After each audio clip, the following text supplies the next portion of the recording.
It seems then that our destinies are intertwined. Landfall is open to you. If it will help your cause, you may come and go as you please. But Alva must join you and report back on your efforts. Fair enough. Thebes is of no further value to us. Obviously, we're going back to the flotilla. Alva, I expect your reports. Oh, I thought he was going to have us killed. Oh, and instead, I get to join you. Glad to have you. But you're going to need a little help to reach our base. Varl, I made a new friend. I need you to meet her at the Quen Ferry and escort her back. On it. Can't wait to meet her.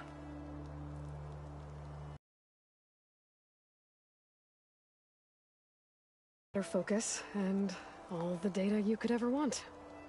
Head to the ferry. I'll join you back east as soon as I can. A diviner must follow the truth, wherever it leads. I'll see you there.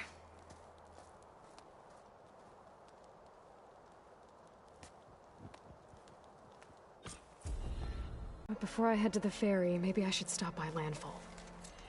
With the CO gone, maybe more Quen will be willing to talk. Might be worth looking around the island, too. I gotta change out of these clothes. I can't believe the CO made me play dress up.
I see you, champion. Sit, please.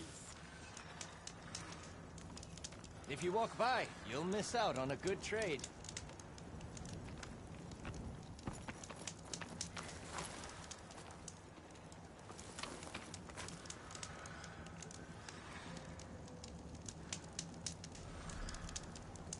Be careful if you're traveling southwest, champion.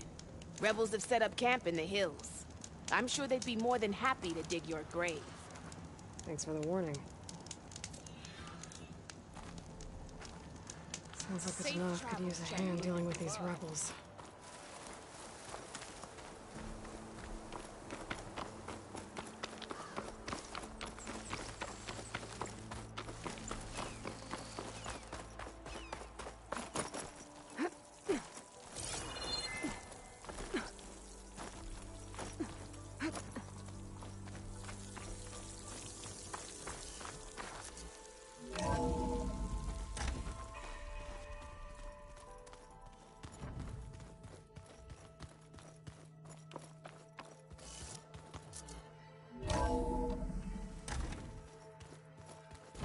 So this Hephaestus, he's like Gaia's own personal blacksmith.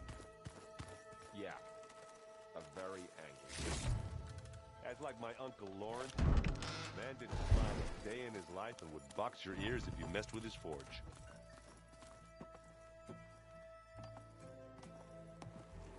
There she is. I hear you found Thebes. How was it? Maniacs, lava, what's not to like? I'll remember that next time I go traveling. At least I got what we needed to trap Hephaestus. Good thing I got my gear ready then.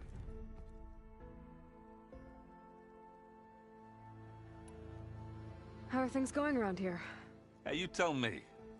Varl's new girlfriend tried to kill me earlier. What did you do? I made one joke about how they, eat grass a lot. How does anyone fight with nothing but tree leaves in their stomach anyway? From the looks of it, the Utaru. Yeah, well, I wasn't expecting her to be that fast. Just try not to get hurt.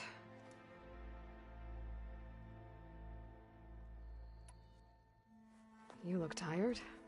Ha! You never want to hold back, are you?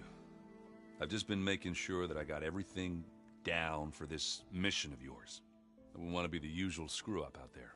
You'll do fine, Erend. I guess you know what we're up against by now. Yeah, I'm not gonna lie. When Varl first told me those bastards come from the stars, I thought he'd eaten too many of those medicinal berries. Yeah, but I've gotten used to seeing impossible things, thanks to you. I just wish they weren't always trying to kill us. Yeah, you and me both.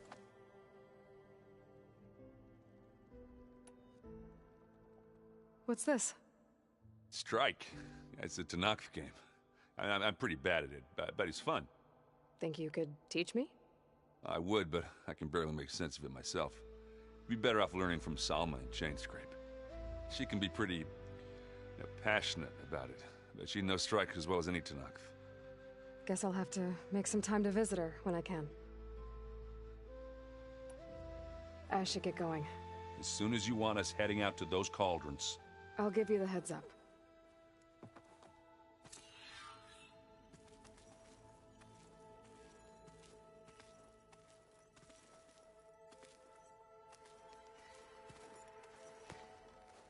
From the look on your face, I'd say the mission was a success.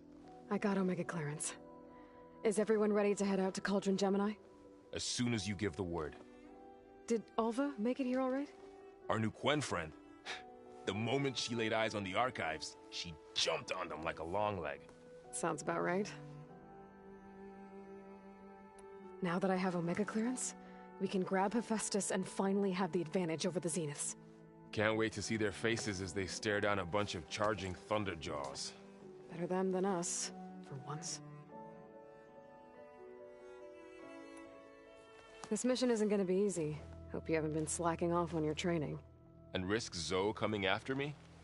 I value my life. At least you found the Omega clearance. That should help. Wish that was the only thing I found. I knew finding Thebes would lead me to Ted Faro, but I never imagined he'd end up like he did. How bad was it? Bad. He destroyed the world and crawled into a hole after killing those who saved it. If you ask me, he deserved whatever he got. That he did. How's, training with Zoe? You know we really are training. Mostly. Look, she reads glyphs faster than I can already. I'd be a fool to refuse her help. Of course.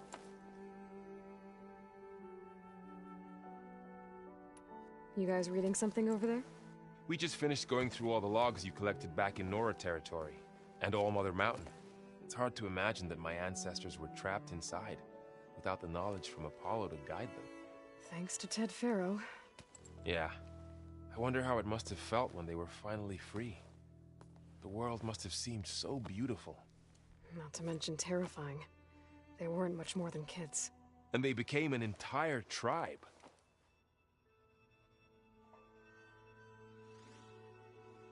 It's good to see you and Zoe enjoying yourselves. We're learning a lot.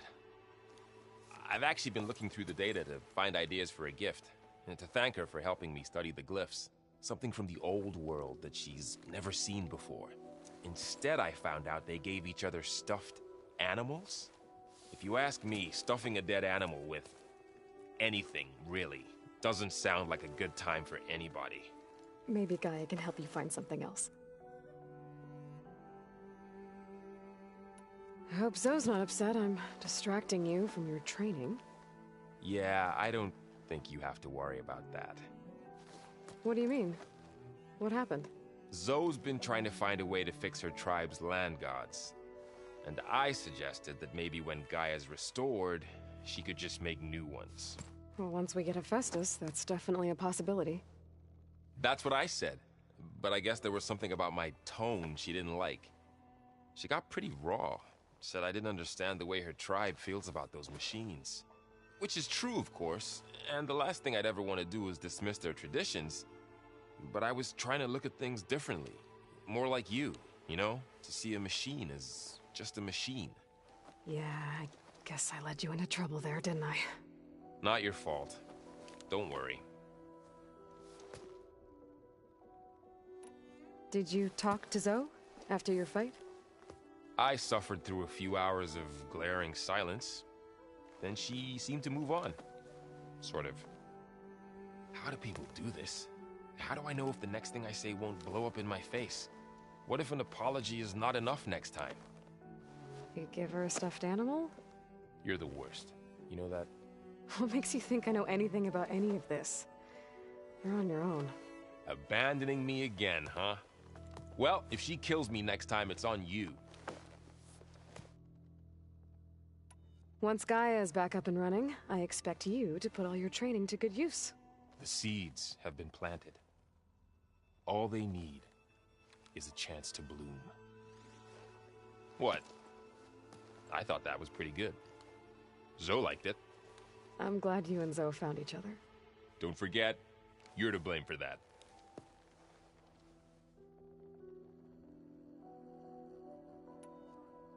You feeling okay? I was just thinking about Beta and all that time spent with the Zeniths. To think someone would make a person just to lock them in a room to use when needed, like some sort of tool. Elizabeth Sobek sacrificed herself for the world, and yet they have no trouble treating Beta like a slave. Another reason we have to stop them. I'm guessing Talana didn't stay for long? You got that right. Makes you wonder what this Amadis guy did to grab her attention. Whatever it was, she didn't tell me. Must be quite a story. I guess she'll tell us when she's ready. Anything happen I should know about? Zoe and Aaron tried to beat each other up. What? Aaron made some jokes about the Utaru, called them twigs or something like that. So she challenged him to a sparring match. Turns out that Utaru speed is a pretty good match for Oseram brawn. Things ended in a stalemate. Now they spar once in a while to see if they can break it. Well, let me know how it goes. Anything new with you? Aaron tried to convince me to help him build a... what did he call it? A drum set? But I'm pretty sure Zoe would kill him if it got any noisier around here. Those two are having a hard time getting along, huh? They're both stubborn, but they mean well. I'm sure they'll warm up to each other eventually. Is there anything you need from me before I go? Not unless you can somehow make me or Aaron better at that Tenakth board game, Strike. Now that Kotallo started playing, I don't like our odds. I'm surprised he agreed to play. Someone might have told him Erend helped defeat the Mad Sun King. He got friendlier after that. Still doesn't talk much, but he'll sit down for a game whenever he can. How's everyone feeling?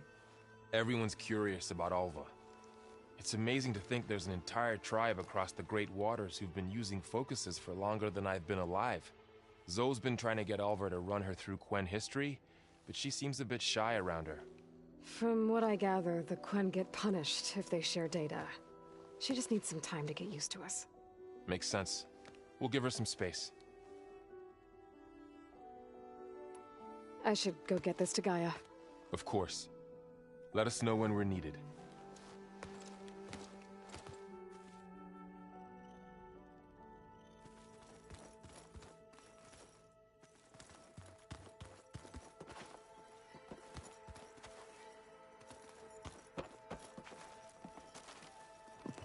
Anything I can help with? He's still sifting through loads of data. Yeah, it's interesting. There's lots of words. I thought maybe I could try finding things with more, pictures in it. Not much luck there, but I did find out about these holofilms. Like images put together to tell a story. They were made to look like they were the real thing. The Oseram like shows. I bet they pay a lot of shards for those hollows. Bet you're used to that focus by now. Well, I can hit machines in their weak points. I guess that's something. I wish all the other data was as easy to deal with. Now, to be honest, it's hard to understand half of what's on there. And then the other half reminds me, this isn't a fight you can win by just waving a hammer.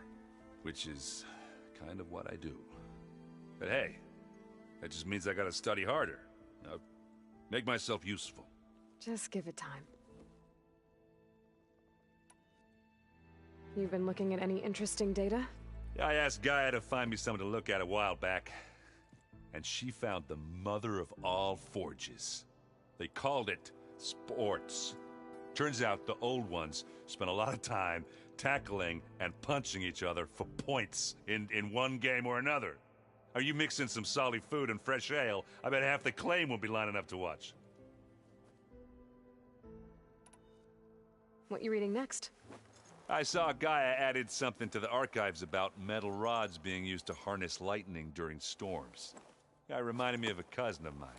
Thought he could trap lightning if he covered himself in Stormbird plates. Went up the tallest mountain in the claim to prove it. It ended like a lot of Oseram things do. With a spark and a boom.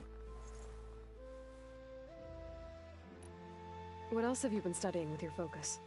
Yeah, I've been looking into this Vegas place you found. Gaia showed us everything that happened when you went to get that Poseidon thing. I mean, this Merlin guy seems pretty smart. Though, risking the Tenakth clan lands for a light show is a bold move. Maybe I should check up on them at some point. Just in case. Right.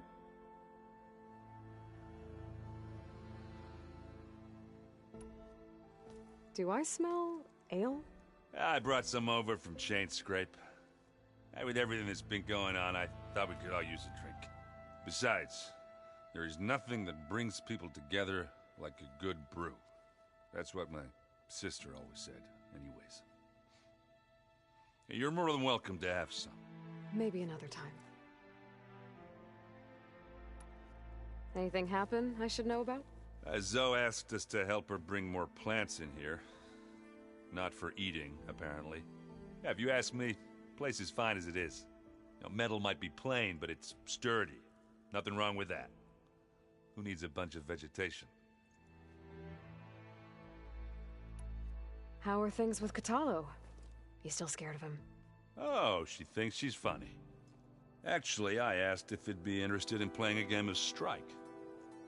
I had to fill in most of the conversation myself, but I'm still alive. Glad to hear it. Have you spoken with Alva yet? Yeah, when she's not reading the archives like a giddy kid drinking her first ale. She took to that new focus quick, that's for sure. I gotta say, I'm a little jealous. But I can see why you two hit it off. So Talana came by the base? Yeah, more like rushed through. I was hoping she'd stay for a drink at least. Only Carja I've ever met who's any fun. But it seemed like she had more pressing matters to attend to.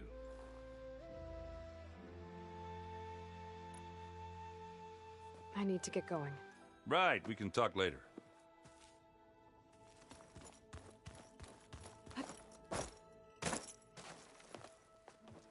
Welcome back. Good to be back. Have you met our new Quen guest yet? I could barely keep up as she gave herself a tour of the base. Varl gave her a new focus. Though when he told her she was free to access all the data we had here, she turned so pale I thought she'd faint on the spot. We showed her to the archive room so she could see for herself. She hasn't left the place since. Sounds like Alba. So you've been talking to Gaia? Yes.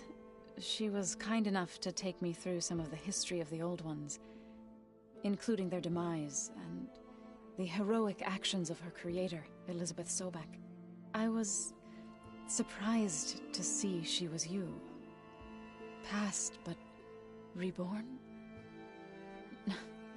Not that I claim to understand how. You've been getting to know Erend, I assume? Of course. Any friend of Varl's is a friend of mine. In this case, a very loud friend.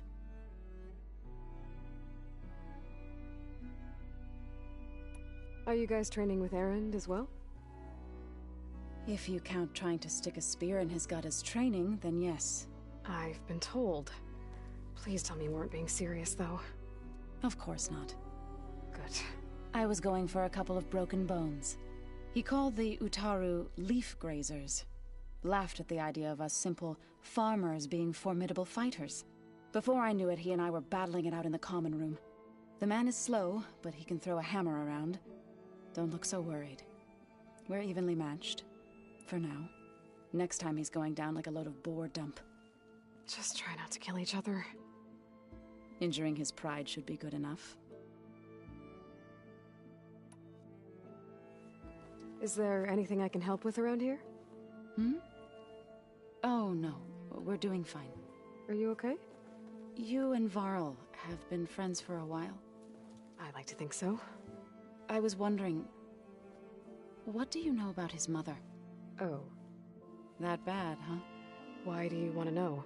He's spoken of his sister, Vala, but I noticed he avoids talking about his mother. She's the war chief of the Nora. Best warrior the tribe's ever known. Tougher than a Thunderjaw, but she could be pretty harsh at times. I see. That must have been hard on him. Thank you for telling me. I feel silly not being able to ask Varl directly. I wouldn't worry about it. He's probably afraid Sona will scare you off someday. I'd like to see her try. You ever play that board game Erend set up? Strike? I'm the one who gave it to him. I was hoping it'd distract him enough to spare us that ruckus he calls death metal. No such luck. You and Varl doing okay? Training, I mean. We're doing fine. Although I admit it'd be nice to take a small break from studying, just the two of us. But then who'd look after Erend? Well, there's always Kotallo. Leave a loud Oseram with a brooding Tenakth. What could go wrong? What's everyone been up to? I've been trying to share some of my meals with Beta. Thought it might help her feel more at home. Maybe even get her to sleep up here instead of in that dark basement. She would not be moved. I appreciate you trying. Patience reaps the best harvest. I'm not giving up hope yet. How are things with everyone? Slightly quieter. Aaron's been busy scouring data on his newest obsession. Apparently the old ones wrestled machines as some kind of performance. Called it metal versus meat. A must-see battle between steel and flesh, as Aaron likes to put it. You'd think we have enough of that going around as it is. What else have you been up to? I've been studying Gaia's seedlings, the subfunctions. I wanted to understand why one of them would do what they did to Fa. Imagine my surprise when I looked into this Hephaestus and found out it helped create all machines, our land gods included. In a way, the Utaru owe Hephaestus our whole way of life, as well as our current troubles. That's why we have to make Gaia whole again. Found anything else combing through that data? Varl and I have been looking into the animals of the old world. Apparently there used to be thousands more species roaming around than there are today. Can you imagine that? I'd give anything to see them, even as holograms. Though I know that without Artemis or Apollo, that may prove difficult. At least I can find comfort in knowing Gaia used many of them as inspiration for her machines. Her memory honors them. What are you going to learn next? I'm not sure. I asked Gaia for suggestions, and she brought up data you found on something called a museum? From what I gather, the old ones would store knowledge in them for all to see and learn from, like you've done here for us. Maybe one day more people will be able to use this place to learn the way we have. That sounds crowded, but nice. It looked like you were working on something over there. With Gaia now growing in strength, I've been trying to find a way to heal the land gods, even if some people think I should give up on them. Already said I was sorry. Your friend thought it'd be a good idea to replace the land gods with new machines when Gaia recovers. It wasn't. The land gods have taken care of our people for generations. They are not some broken toy to be thrown away. Even if they are just machines doing their job, to abandon them in their time of suffering seems cruel. I'm sure Varl understands that too. He does now. I had to get pretty mad at him at first, though. You know I can hear you guys, right? Read anything interesting lately? I found out the old ones use leaf infusions like the Utaru do. Tea, they call it. Apparently it helped soothe them. That and some sort of scented wax they used to cleanse their aura. Plus something called bubble baths. I think I'll stick to singing to calm the nerves. Learn anything interesting lately?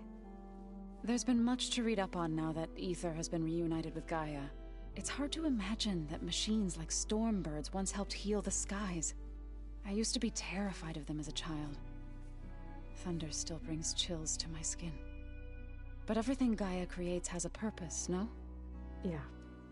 And if we can get Hephaestus back, she can get those Stormbirds in line. Varl looks pretty focused.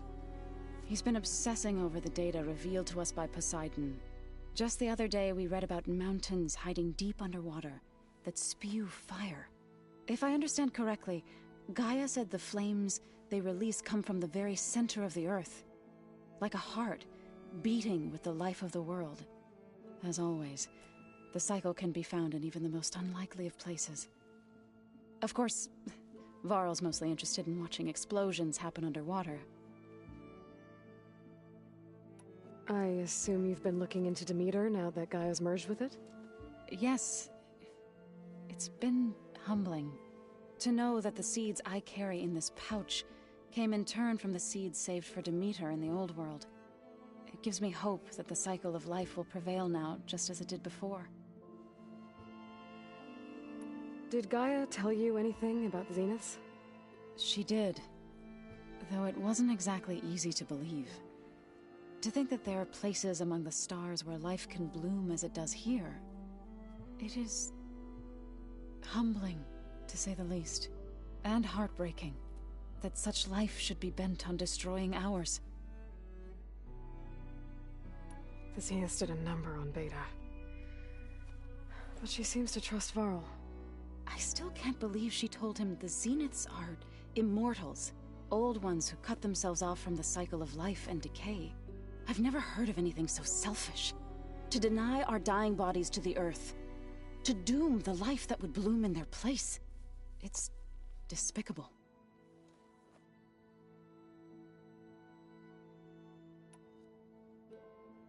You said you wanted to talk about the land gods?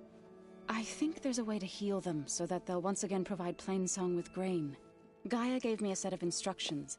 She called it, reboot code. If we deliver it to the land gods, their derangement will end.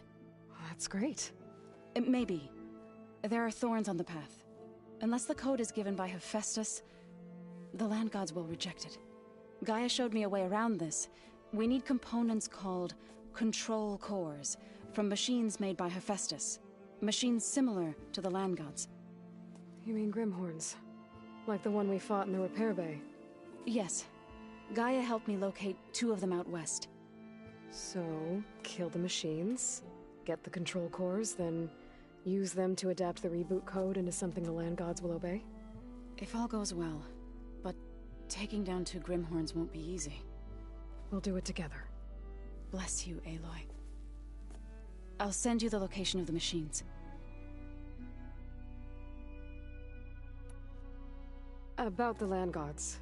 What did you want me to do again? We need to kill 2 Grimhorns and harvest their control cores. I sent their location to your focus. Got it.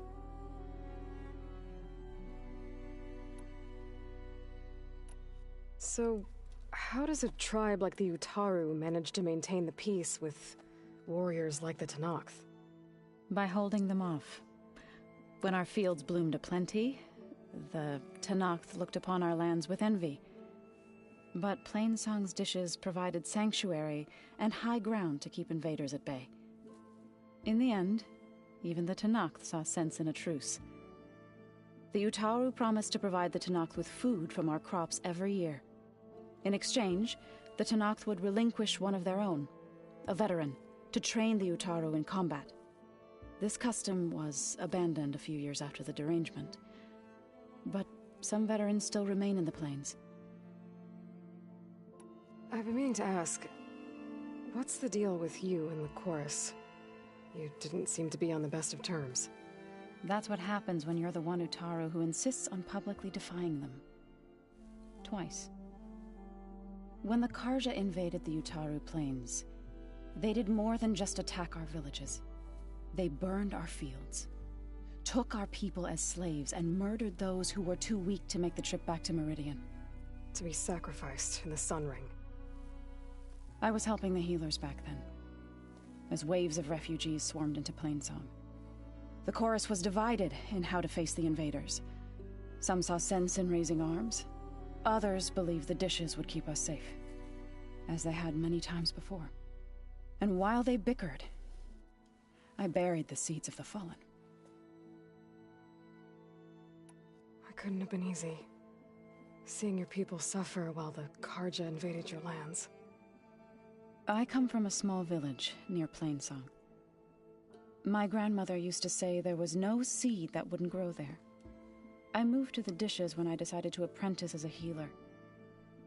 When the Red Raids began, I thought about going back. But the injured kept pouring into Plainsong, day after day. So I kept putting it off. One day, I woke up to hear a Carja raiding party had ransacked my village during the night. I rushed there with the healers to help the survivors, but there weren't any left. The smell of burning flesh haunts me to this day. I'm sorry, Zoe. I made it a point to appear before the chorus as soon as we returned, to demand that we take a stand against the invaders. I was denied. So I left to fight on my own. You said you set out to fight the Carja alone? I did. But it turned out I wasn't the only one. News of my disagreement with the chorus spread through the plains. Before I knew it, I had more than a dozen Utaru warriors ready to follow me into battle. We knew we couldn't take on the Carja armies head-on, but we also knew the lay of the land better than they did. We ambushed smaller raiding parties, sabotaged their supply lines, and hit their encampments at night. Sounds like you were a force to be reckoned with. Enough that the Tenakth took notice. When the clans began to push the Carja back east, they let us join their ranks. We chased the enemy all the way to Barren Light. You said you were at Barrenlight when the Tenakth defeated the Karja? Tenakth marshals climbed the cliffs of the Daunt under cover of night, then attacked from the other side. Before we knew it, the gates were open, and the full force of the clans burst through. What happened next was not something I like to remember. When all the dust and blood settled, I smelled it again. The stench of burnt flesh. Our enemies defeated.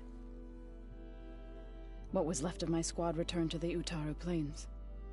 I went back to Plainsong.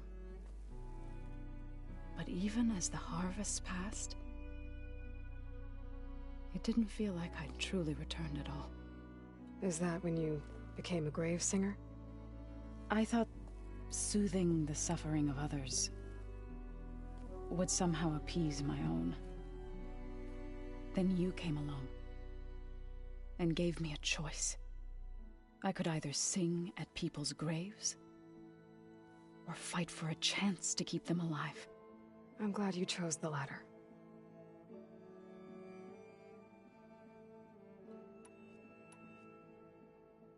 I need to get going. Right. You've retrieved the Omega clearance. That means we'll be going after Hephaestus soon. I'll make sure my gear's ready.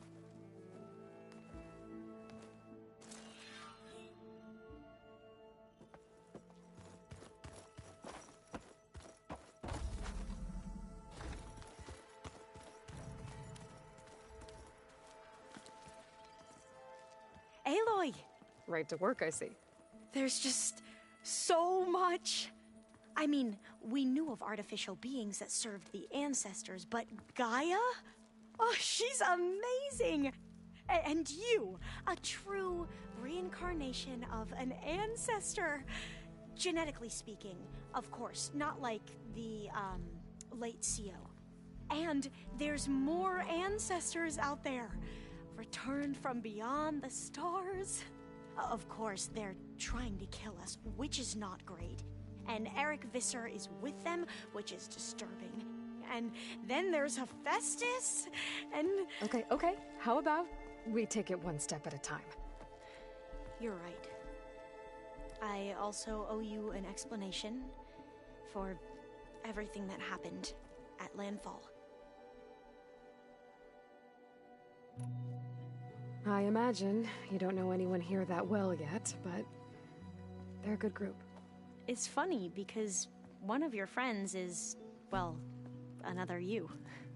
Not that you are the same person at all. I mean, you are, as in, you're both genetically Elizabeth Sobek, but even so, you're different.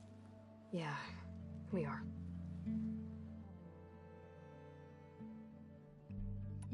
I hope everyone's been treating you okay. Oh, yeah, of course. They've all been extremely welcoming. And they share the knowledge they learn on their focuses with each other freely. It's refreshing. Back home, diviners can only share data with the permission from the overseers. Sounds restrictive and stifling. Yeah, you are not wrong.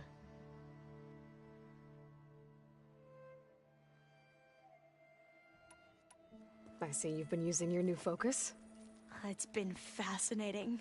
So much better than the version the Quen have.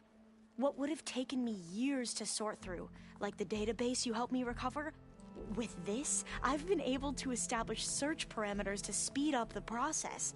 This could revolutionize how diviners analyze the legacy.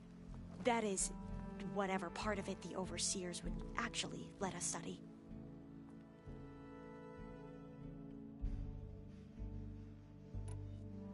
You wanted data, you'll find lots of it here. A diviner has never had this sort of unsupervised access to archives such as this.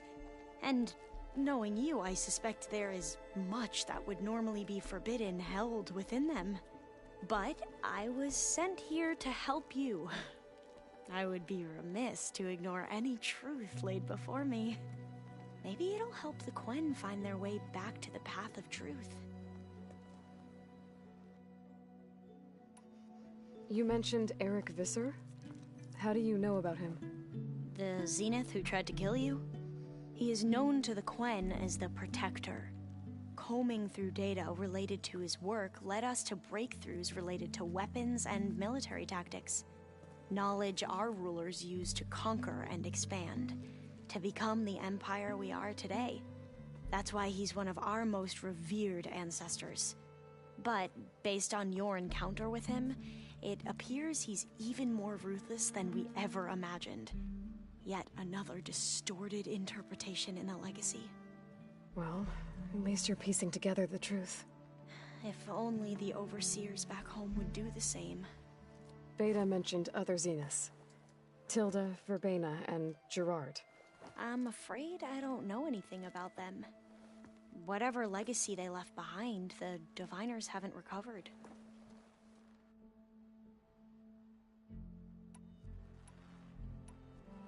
Back at the greenhouse, you spoke of knowledge forbidden to your people. Diviners are meant to seek out the truth in the legacy, and many Imperials sponsor them in the hopes they'll find something the Empire can put to use, thus gaining favor with the Emperor. But the Board of Overseers claims certain truths are detrimental to the stability of the Empire, like discovering one of our revered ancestors ended the world. That is why Diviners are only allowed to access segments of the legacy. Only Overseers can view it all. It ensures that any heretical data can be contained and retrieved before it can spread. What happens to Diviners who break the rules? I never had the courage to ask. You said you owed me an explanation for what happened in Thebes. I'm listening. Right. I'll start at the beginning, with the CEO. He was an Imperial, the Emperor's nephew, in fact. As such, he sponsored many Diviners to search the legacy for anything that might help the tribe, and himself. He took a special interest in anything related to Ted Faro, whom we consider the greatest of the ancestors. Ted Faro, revered ancestor. That's tough to take. I know better now, of course. Anyway, the Diviners discovered that Faro spent a great deal of time in San Francisco. In fact, many of the most important ancestors did. So the Emperor's nephew convinced him that an expedition across the ocean might solve our most pressing problems. If only we could find the right data in this fabled city. Perhaps we could roll back the floods and storms that threatened our people. The Emperor declared that all the tribe's resources be poured into this endeavor. Dozens of ships were built, scouting missions were dispatched, and the Emperor's nephew was named CEO, one who wields the legacy for the good of the Empire. The living embodiment of Ted Faro, the Renewer. It may seem strange now, but for a time, he carried all of our hopes. We really believed he would save us.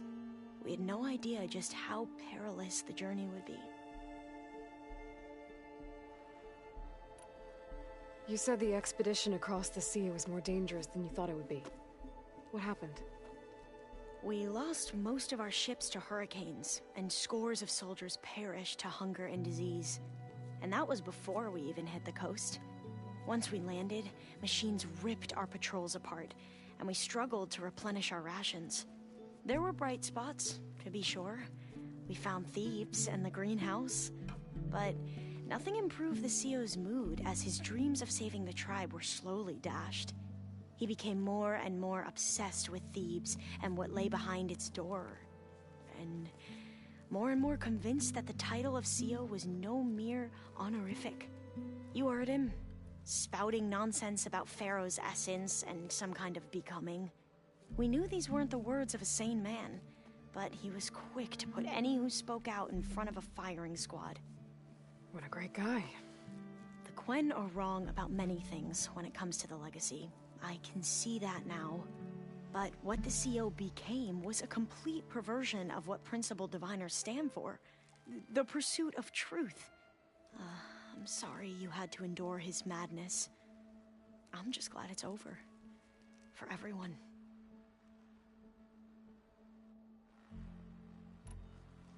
The ancestors, is that what your people call the old ones? Yes and no. The ancestors are the greatest of the old ones. Those whose legacy taught us agriculture, medicine, warfare, leadership, and patronage of the science and arts. The CEO called Elizabeth Sobek an assistant. What's that about? Right. Well, any old one who has made minor contributions or worked extensively under one of the ancestors is called an assistant. That's how we thought of Sobek, until we met you. Our limited access to data past the late 2040s has obviously misinformed our view of the past.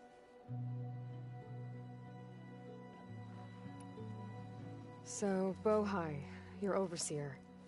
Will he run things better than CEO? He won't execute people on a whim, if that's what you mean. But he's hardly a paragon of integrity. I can't tell you how many times he took credit for data in the legacy that I uncovered. The best thing I can say about him is that he can be trusted to always do what's best for him. Yep, sounds about right. You mentioned the reason you came here was to help your family. Your sister... Her name is Alika. Our parents are commoners. Peasants, really. When I passed the divination exams, they were so proud. It brought honor to our family and increased rations. Only Alika begged me not to leave for the research academy. Why? What happens there? Alika knew that once you enter, you're not allowed to leave or see anyone, not even your family. Unless you can get special permission and an escort by an overseer. That sounds harsh. Like the focuses we keep, diviners are few in number, and the Empire is, well, fearful that outsiders will try to steal our knowledge.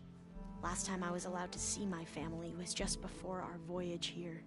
Because of my position, I was able to get them refuge from the floods within the capital. But if our crops don't recover soon, they'll starve to death along with everyone else. I promise I'll do my best to make sure it doesn't come to that.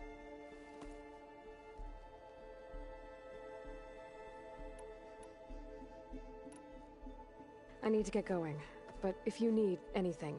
All I need is to help you succeed in your mission. The plan Gaia told me about, to capture Hephaestus, it will help set things right. I hope so. Then I will do whatever I can.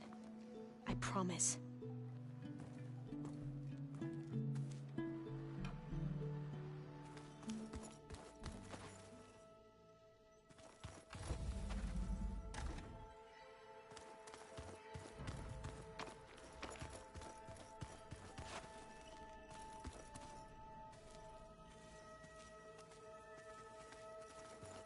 I'm telling you, the old ones put graves on their feet. Looks like some of the holograms are working now. I have repurposed the displays to track Regala's activity in the region. A useful war map. Aloy, well met. We've been briefed on our mission, and are ready whenever you wish to head to Cauldron Gemini. There is something I've been meaning to discuss with you. It's personal. If you have a moment to spare. I heard my friend Talana came by the base. Did you get a chance to meet her? Briefly. A bold woman going into Tenakth territory with that Karja armor of hers. She'll be lucky if my people don't shoot her on sight. She'll be careful. She's just looking for someone who might need her help. Whoever it is, they better be worth dying for. Have you had a chance to speak with Varl? Briefly. He fought well against Regala's troops at Barren Light. Are all Nora as skilled as the two of you? I'm not exactly one of them. But anyway, the Nora can hold their own. They managed to push the Karja from their lands. I thought my tribe was the only one to have done that. Impressive. Does it still hurt? It comes and goes. I try not to think about it, but its absence is always present for me. It's difficult to explain. I can't claim to understand. Only empathize. Then you have my thanks. Have you spoken with Erend at all? I've had little chance to. I did see him bring some ale from out east. That stuff's as bitter as salve-brush. You get used to it, eventually. In fact, I wouldn't mind a drink myself. I'm sure Erend wouldn't mind sharing. What have you been up to? Varl has asked to learn the differences between my people's clans, so I've been teaching him Tenakth history. It is heavy with blood and death, but also with honorable deeds and vanquished tyrants. Maybe you'd like to hear about it as well, when our mission is done. I'd be honored. What do Tenakth do to relax? You know, to take a break from training? We play strike. Your Oseram friend, Erend, is surprisingly good at it, although he has yet to beat me. It helps one think strategically, hones the mind for tactics. Somehow that still sounds like training. Have you spoken with Alva? The Quen is peculiar. Nothing like a Tenakth. Her mind is sharp, that much is certain. But it's hard to imagine her surviving in the wilds. Trust me, she's tougher than she looks. I will take your word for it. You said you were training with the Focus? That's right. I've been watching holograms of your first fight with the Zenith Spectres. They are faster and more agile than any machines I've faced before. How many do the Zeniths have? I'm not sure. With you there. Must be strange, seeing everything through a Focus now. I can see machines like never before. Their strengths and weaknesses simply reveal themselves to me. To think that such a tiny object might be the most powerful weapon I've ever possessed. What do you think of this place? It must take some getting used to. It's an efficient center of operations, and an acceptable training facility. Though it could use some more color. Duly noted. Anything interesting happen while I was away? I found an acceptable place to practice with my blade. Oh, and where's that? Outside, above the base. There's a nest of sunwings that are always up for a fight. Ever thought of sparring with something that's not trying to kill you? That would defeat the purpose of the training. Found anything interesting during your training? Gaia told me where to find data on how wars were waged in the old world.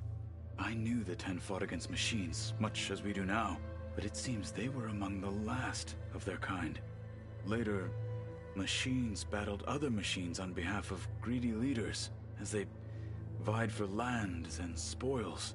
At least the Tenakth have the courage to put their lives on the line when conflicts arise. There is nobility in that. But maybe we just need fewer conflicts in the first place. Yes, of course.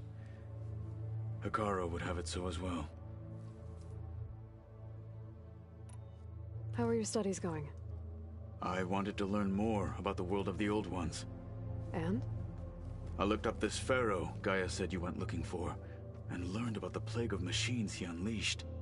To think that the ancient world was wiped out by a mistake. A single miscalculation. There is no glory or honor in such a fate. Only hubris and pointless death. That about sums it up. Getting Ether out of the Grove made for quite a spectacle. One that showed the entire tribe that Hekarro's mission for peace is the correct path, for it is now blessed by the Ten themselves. Anything else you've been looking at with that Focus? Gaia showed me the knowledge you recovered out in the desert. I am no chaplain, but I'd be curious to test if something I read is true. What is it? The Old Ones believed one could hear the great waters, even in the middle of the desert, if you carried the carcass of a water animal with you. They called them seashells. That sounds kind of gross. You said there was something you wanted to talk about? I've been speaking with Gaia. She mentioned that the Zeniths bind metal with flesh to make themselves stronger. I was wondering if you'd help me do the same. You want to make yourself a new arm? Yes. Gaia insists she can help me build such a thing if I can get the necessary data and materials. She believes these things lie in the place where Beta hid from the Zeniths. Their ancient research lab. I am not as familiar with old world machinery as you are. I could use your assistance. It might be dangerous. The Zeniths probably still keep an eye on that place. We were lucky to get out of there alive the first time. I see. It sounds like this is worth the risk. By the 10, we shall see it through.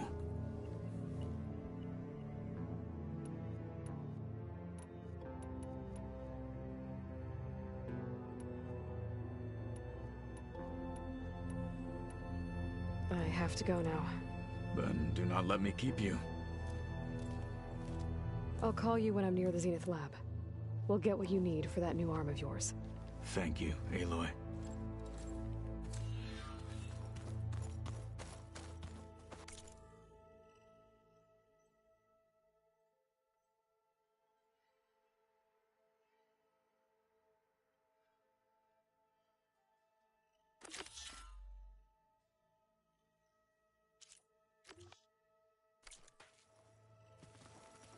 Oh, looks like I can open that door now.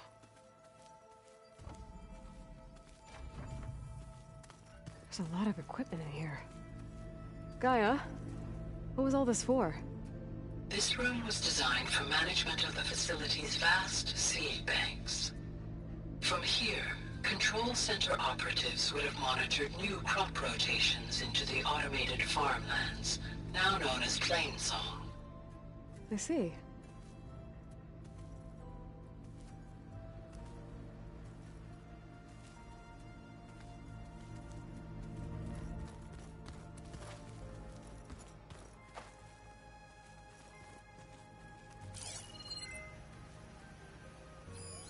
According to this console, there are still thousands of plant samples stored deep below the facility. I could ask Gaia about them the next time I talk to her.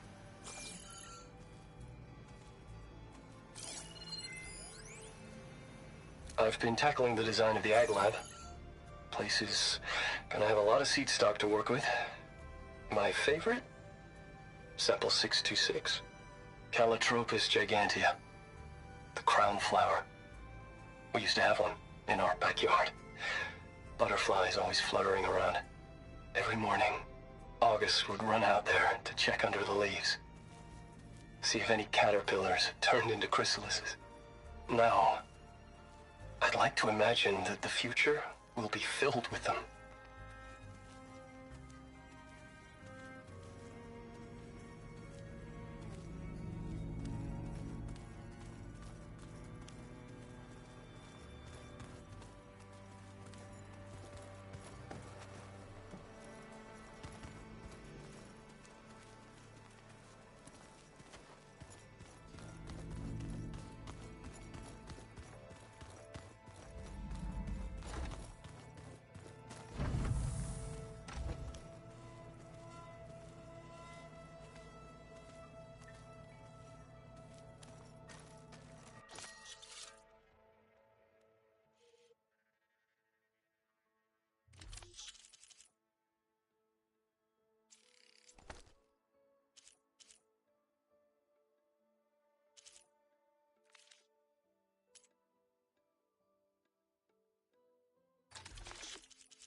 When I met Hekarro, I figured he was just another bloodthirsty warlord.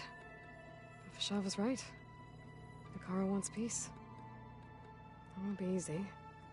But with his new marshals, maybe his vision has a chance.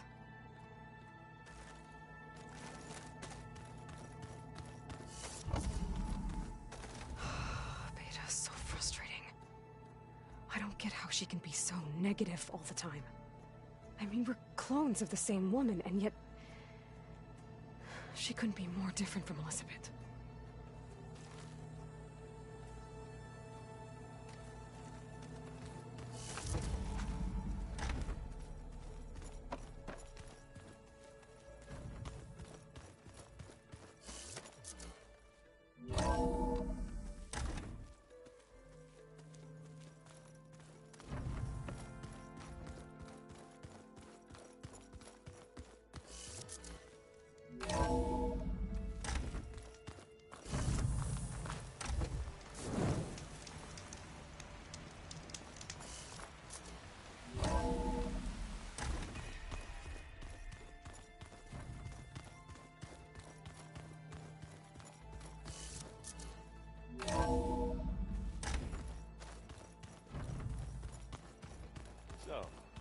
fighting immortals from the stars now?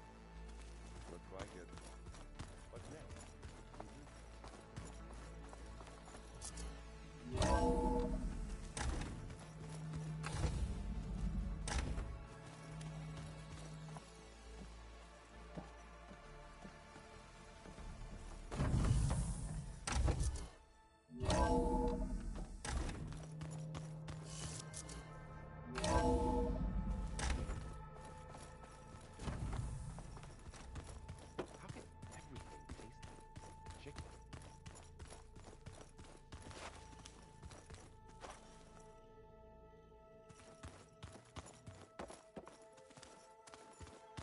Where'd Kotallo go?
Looks like someone's made this space their own. I see you found Varl and Zoe's room, Aloy. I believe they wanted private accommodations. I see. The old ones created so many wonderful inventions to help others. Help the planet. Technology really can be an amazing thing.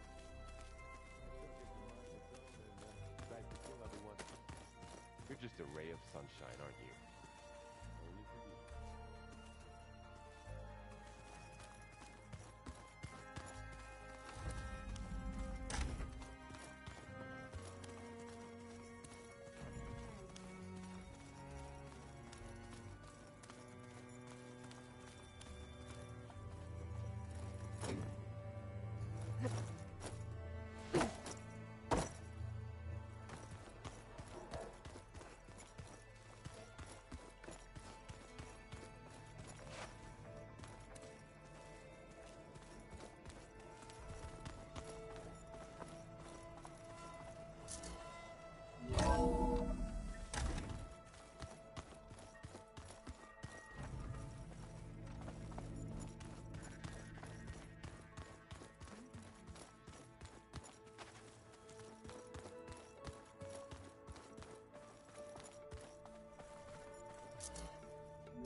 Welcome back.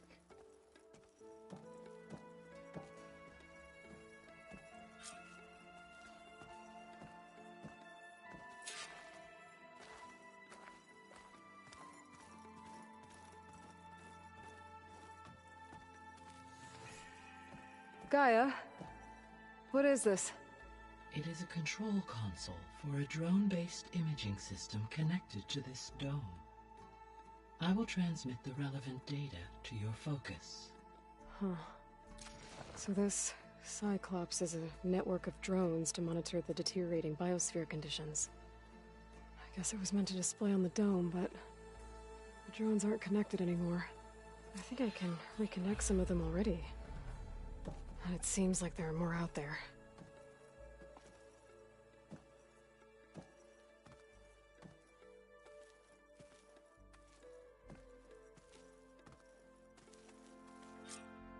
Aloy, I know your experience in Thebes was unsettling, but we have a new problem. Did something go wrong with Beta and the rig? Will we be able to transport you to Gemini? The rig is complete. The problem is Hephaestus itself. It has accelerated its proliferation throughout the Cauldron network, increasing its power. But with your sub-functions restored, we can still succeed, right? Correct. But the net effect is that absorbing Hephaestus will take longer than previously calculated. How long? Even with Omega clearance, my current estimate is that the merge will take 35 hours. And each hour increases the risk of detection.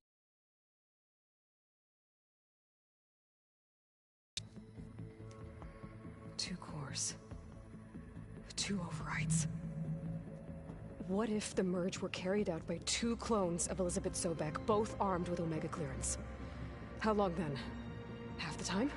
Hephaestus would be unprepared for the simultaneous labor of two operators, in addition to obvious synergetic efficiencies. Calculating. It would reduce the merge time to approximately 4.5 hours. Okay. Varl, it looks like we're gonna need Beta at Gemini. Do you think you can convince her? I don't know, but I'll try. What about our diversion? Are the pulse generators ready? Only a final test remains. I am confident that if fired in proximity to other cauldrons, the pulses will mask our activities at Gemini from the zeniths. Good. As long as Aaron can operate one without shooting himself in the face. Aloy, you better get down here. Beta's in bad shape. Okay.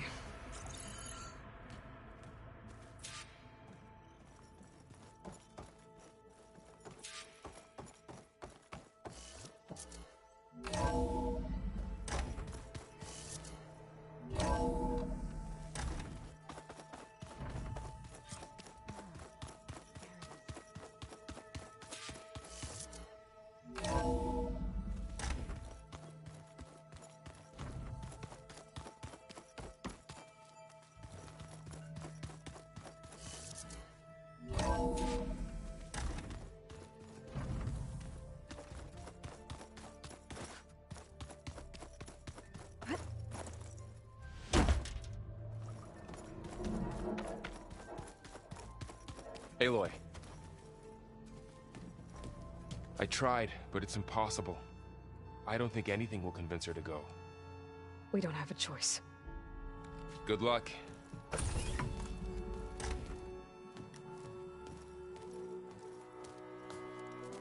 Beta, you have to come with us. It's the only way.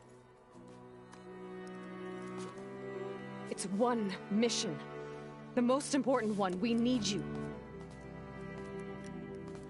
Tell me why you won't go. What if they take me back? Alone, in a cell again. A slave. Forever.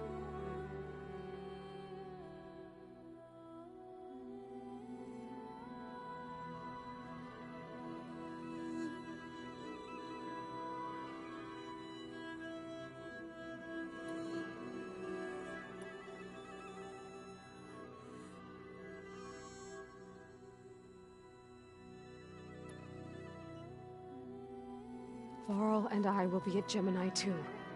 I'll protect you. As soon as we get Hephaestus, we'll come straight back here. The Zeniths aren't going to find us.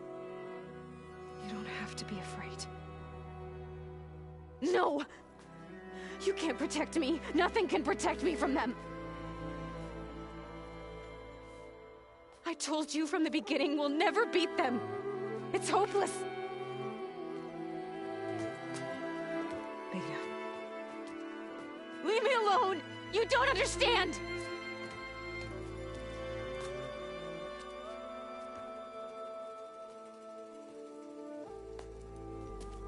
You're right. I don't understand. We have the same genes, the same mind, the same heart. So why can't you find the strength to do what has to be done? Like Elizabeth would. Don't you think I've thought about that? I don't know what piece of Elizabeth I'm missing. I don't know what you have that I don't. I look through all the data from your focus. You were raised as an outcast, shunned, and isolated just like me, so what's the difference? What's my defect?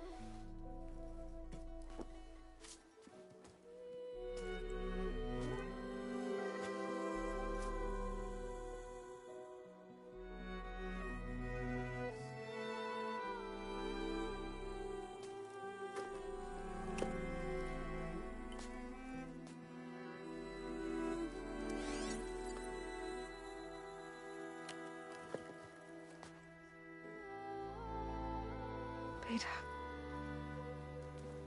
You don't have a defect. Beta. Look, it's not a piece of Elizabeth. The difference is, I had him. Rost. He raised you, trained you, but he was never warm or loving. The day he died, the day he gave you that charm, he was going to abandon you. He wanted me to embrace the tribe. But then he gave his life for mine.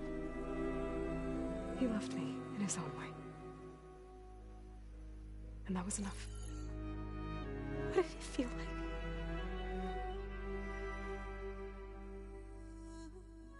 It was like having a strength that was always there. It's still there. Even now I hear him in my head when things get bad. When it looks impossible, look deeper.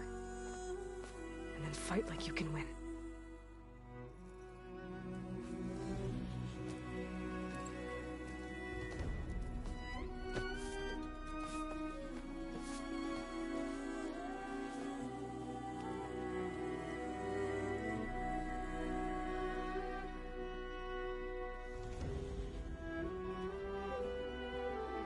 You don't have to go on the mission. We'll find another way.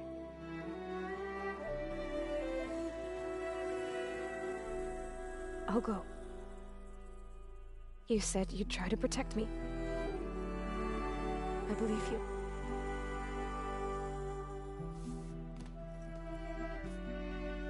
But you have to promise me one thing. Yes, of course.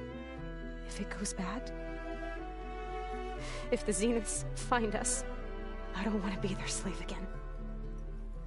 Do you understand? Okay. Promise? I promise. I could use as much time as you can give me to study up on the merge, to make it as efficient as possible.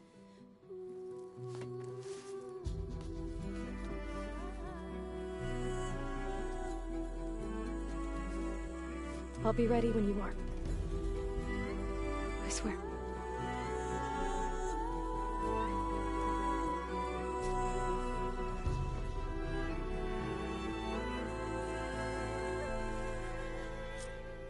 Aloy, whenever you're ready, come speak to me and I'll ask the others to make final preparations for the mission.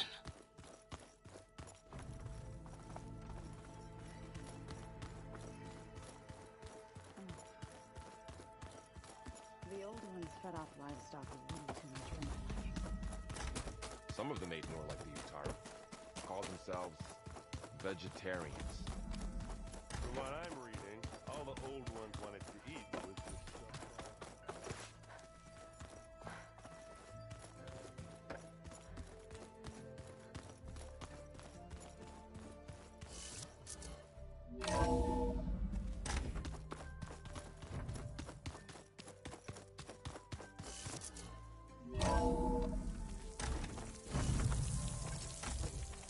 I thought I felt the snow chill.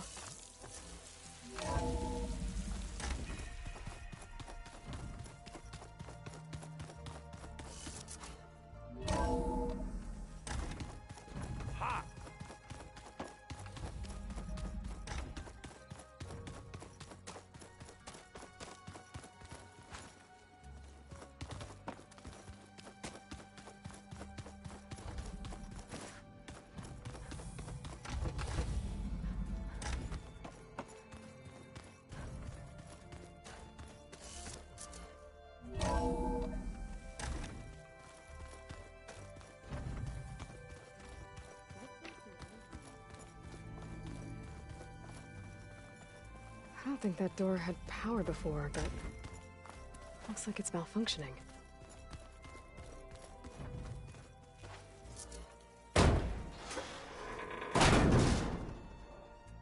Looks like some kind of maintenance space.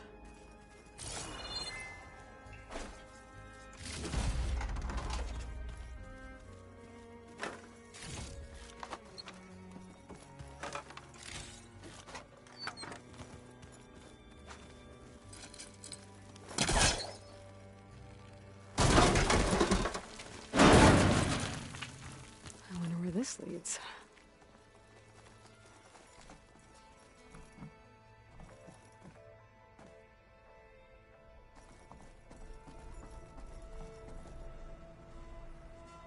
Core cells? Huh.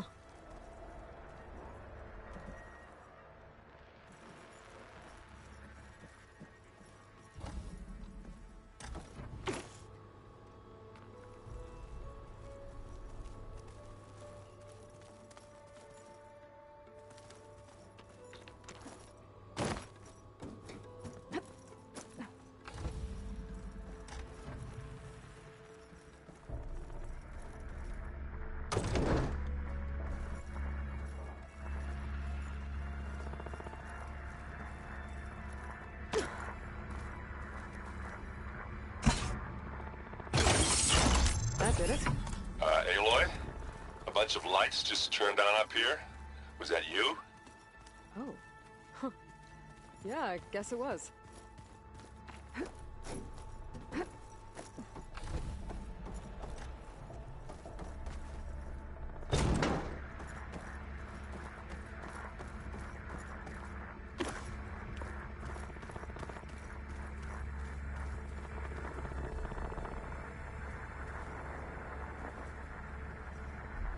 You made it back.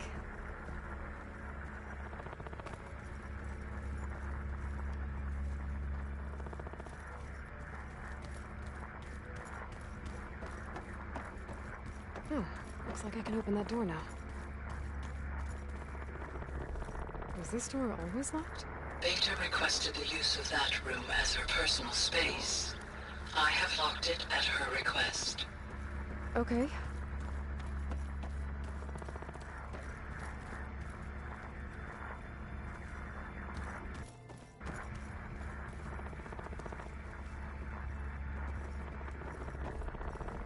I'll be here if you need me.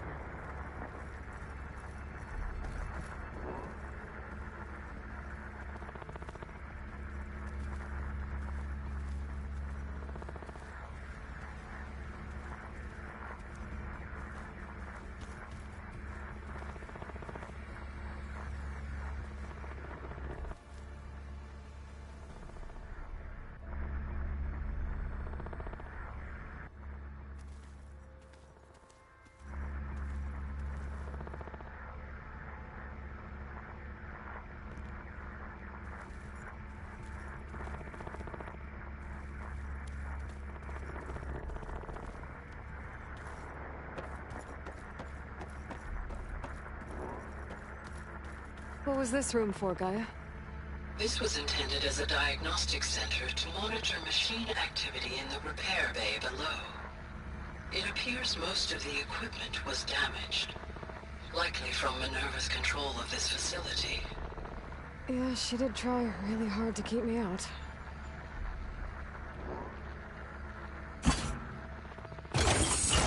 Okay, that console has power now.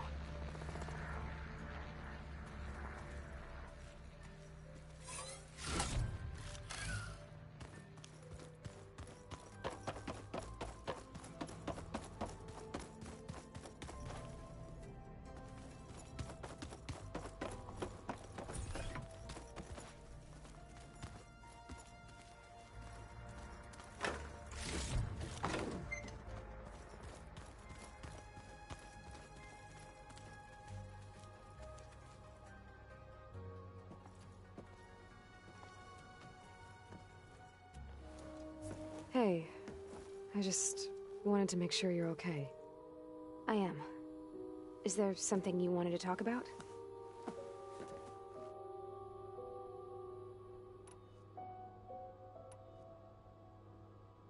So you know about the extinction signal? It was speculation, but the only logical conclusion why Gaia suddenly self-destructed after operating efficiently for centuries. Gaia would have only undertaken such a desperate course of action if it had detected a threat to life on Earth that was more dangerous than ceasing function altogether. I should have realized that she would also order the recreation of Elizabeth Sobek to rebuild her. Her plan almost failed. If I hadn't stumbled upon a focus as a kid, things would have been a lot different.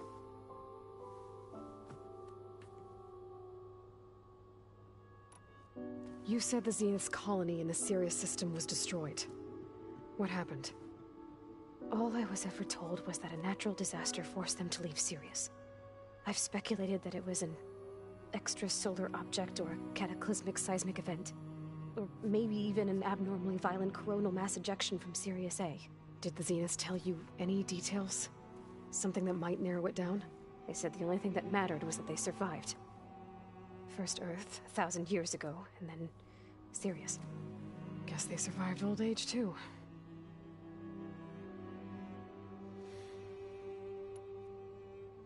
You said you saw an opportunity to escape when you went to capture Eleuthia. What did you do, exactly? Whenever I was taken out on a mission to recover a subordinate function, only one of the Zeniths would go with me. The one the rebels killed, outside the facility. Baina's dead? How did they bypass her shield? I'm looking into it. But you were talking about your escape? Well, when it was time to use the Zenith's transmitter to send Eleuthia back to base, I also sent the encrypted transmission. Then I distracted Verbena long enough to seal myself in the ectogenic chamber, altering the facility's log so it appeared that there were only 236 containers. And the Gaia root kernel? I told them I could capture Eleuthia faster if I had it with me, and they believed me. Well done.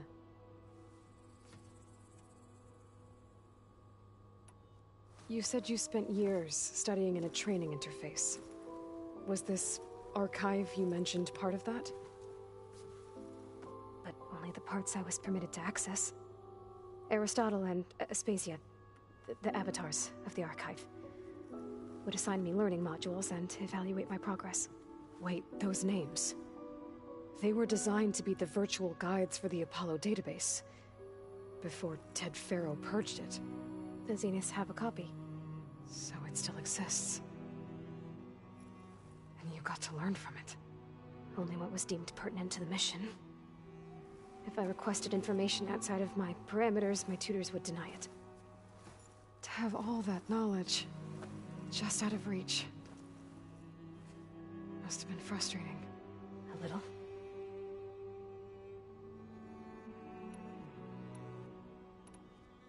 So how goes setting up on the merge? Guy and I have added a function that will display a holographic interface to visualize the data stream from Hephaestus. It should make expunging its malicious code a little more efficient. That's great. Whatever we can do to cut down the merge time is going to increase our chance of success. Good work. I'll continue to search for other ways to speed up the process. But whenever you're ready, I am too.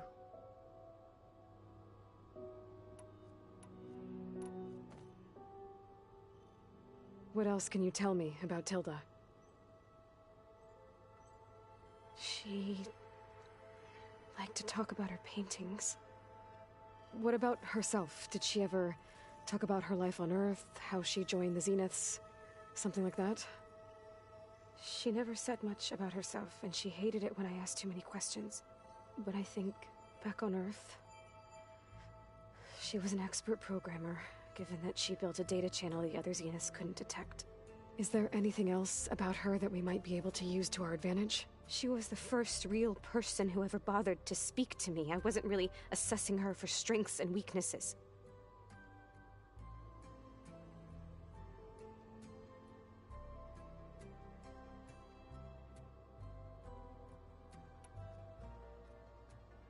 You said that Tilda reached out to you using a data channel? It appeared in my training interface as another assignment. When I opened it, there were a series of intermittent glitches. I realized they formed a transpositional cipher. Instructions on how to open up a new virtual space.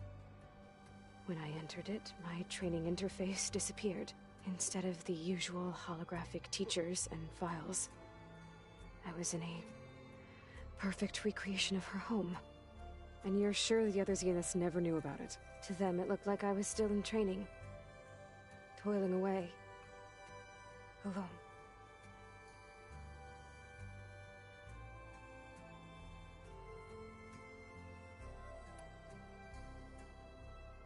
So this secret virtual space looked like a house with an ocean view? I could see whitecaps and hear waves crashing on rocks below. And there were gulls crying outside. Inside, Tilda had frames that showed off her favorite paintings, changing at intervals to match the light.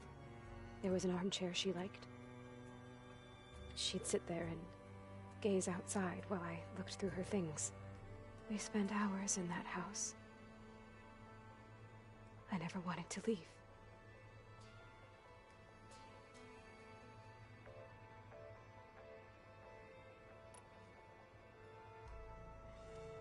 You said Tilda showed you paintings and let you access media files?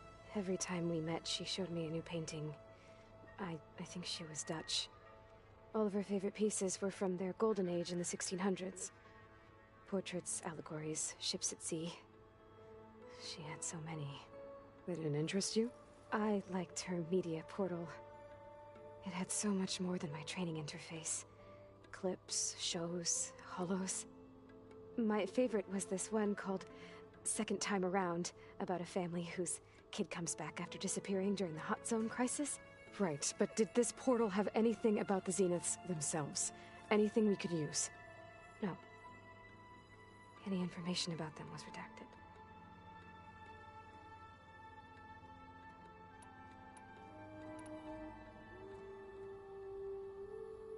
Have you had a chance to get to know everyone upstairs? Oh, a little. I haven't gone up there very often. But Varl comes down here sometimes to talk. At first I thought he only wanted to know about my productivity, but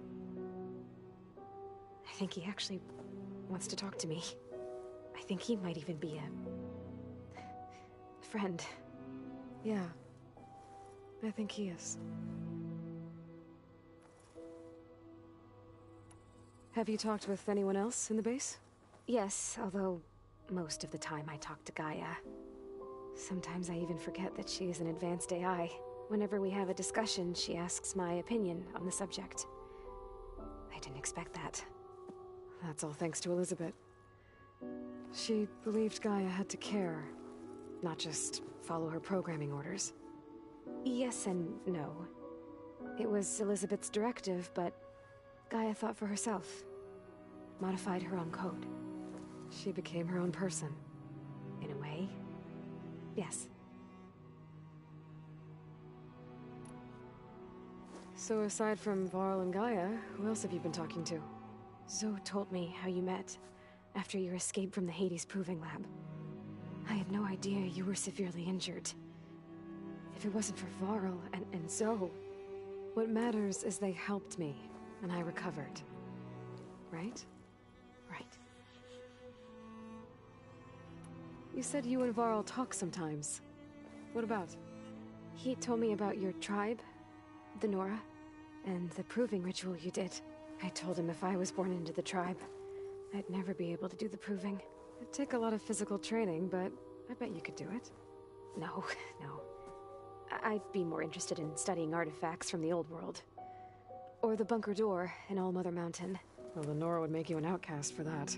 Well, then I suppose we'd be outcasts together.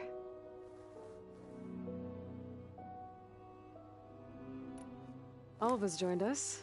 Have you two had a chance to talk? She told me she's not allowed to access a lot of the data her people have. Similar to the restrictions I had in my training interface. I told her that if we succeed at Gemini, then once we return, I'll help her search for more ways to help her family. Even though Gaia will fix the biosphere, it'll take time for farmlands to fully recover. So, I want to help speed things up. How so? Bioengineering of more resilient plant strains, novel crop production methods, equipment upgrades. Something that might help in the short term. I'm sure she'll appreciate it. So when you talk to the others, are you calling them over the focus? No, they'll come down here to visit. Like Erend. He's funny. But loud. I wish I could show him the media portal and the data channel. I think he would like the sports hollows. There was one where two people would criticize each other before wrestling to see who was stronger. It was bizarre and violent, but I think Erend would enjoy it. Yeah, you're right. I bet he would. I'll be going now. Okay. I'll be right here.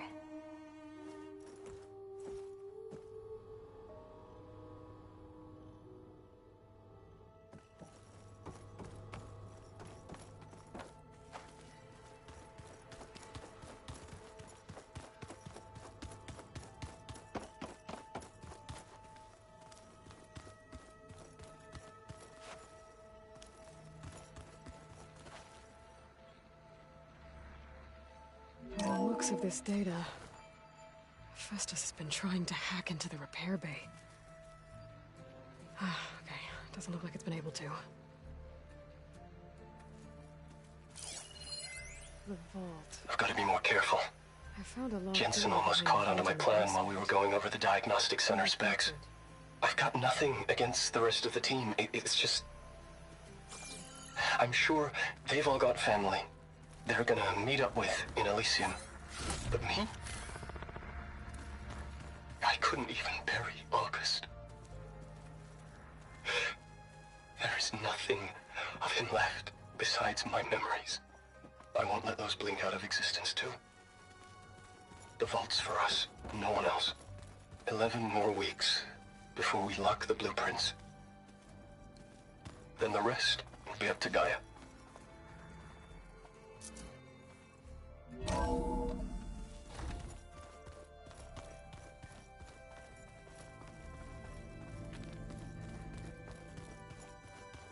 you keep frowning that hard, you'll get wrinkles. I just don't get this last. Maybe we can look at it together later. Have a conversation about it. I'd like that.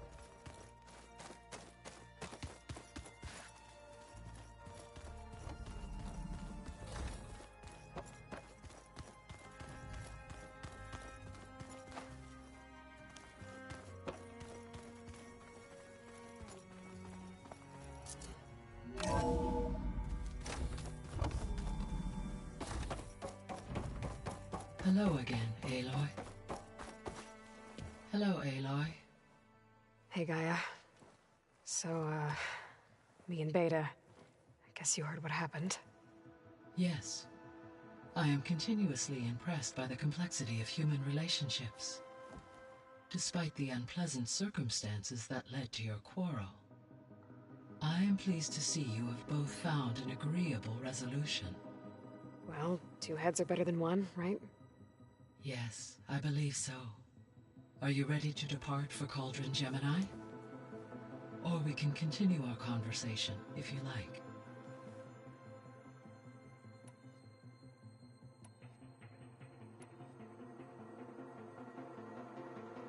Have you been able to make use of Demeter's functions? Yes. I was able to mitigate most soil conditions and restore a temporary balance. You should notice less rampant plant growth in the area. Maybe that'll give Plainsong's fields a chance to recover. Unfortunately, recovery in that area is unlikely without the assistance of the Utaru's land gods. I have discussed this matter with Zoe. I believe we may have a workaround. Yeah, I'm helping her out with that. There's something I'm still trying to figure out. Why was Demeter using flying machines to distribute metal flowers?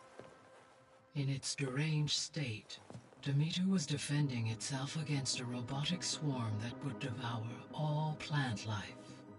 It thought the Pharaoh Plague was still happening? It feared it would come again. As part of its directive of reseeding Earth's vegetation, it sought to protect plant life at all costs. And considering it had 20 years to proliferate, I expect you will continue to find the fruits of its efforts for some time. That's a good thing I have the code to dissolve the vines, then. The missing subordinate functions. What can you tell me about them? Artemis rewilded the Earth with a variety of animal species. Eleuthia was responsible for gestating, nurturing, and acculturating a new generation of human beings. Apollo was tasked with preserving, organizing, and disseminating vast archives of human knowledge and cultural achievements. Unfortunately, all archived Apollo data was purged on the 2nd of February, 2066, by order of Ted Faro. Ted. Guess he got what he deserved, in the end. Yes. An igneous conclusion to his pathological narcissism, impulsive tendencies, and instability. All three of the missing functions have already served their purpose, or were prevented from doing so. Do you still need them? Restoring their remaining elements would increase my heuristic processing density, empowering my overall function. Unfortunately, as we now know they are in the possession of Far Zenith, attaining them in the short term is very likely impossible. I guess our best shot at recovering them is by taking over the Zenith base. But we'll need Hephaestus and a bunch of combat machines to do that. Correct. Were you able to make use of Poseidon? Yes. Many rivers, streams, and lakes associated with the regional watershed have been detoxified. As a result, red algae growth levels have seen a marked decline. According to my data, however, it appears a localized occurrence of red algae continues to persist near the coast. Maybe I'll look into it when I can. So, Poseidon spent the last 20 years hiding out in Las Vegas. From the data I found, it seems the city had an advanced water reclamation system. Is that why Poseidon went there? Most likely. In an effort to protect itself, Poseidon sought out a safe harbor where it could access water supply functions. There, buried and encased in a protective dome, it could guard against any threats. Like 3 Oseram showmen? I suspect that was not the first time it felt the need to repel trespassers.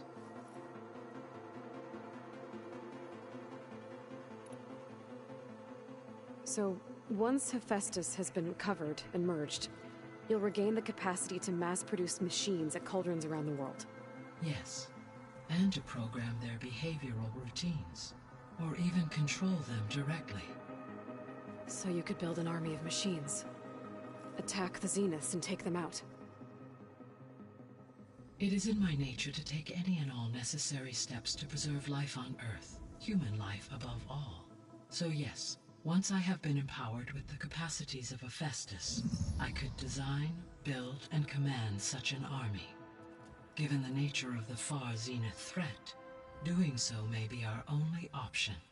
I must admit, however, that I have misgivings about using such technology to kill, no matter how aggressive the enemy. That's good. It means you have a conscience. As Elizabeth intended. Indeed.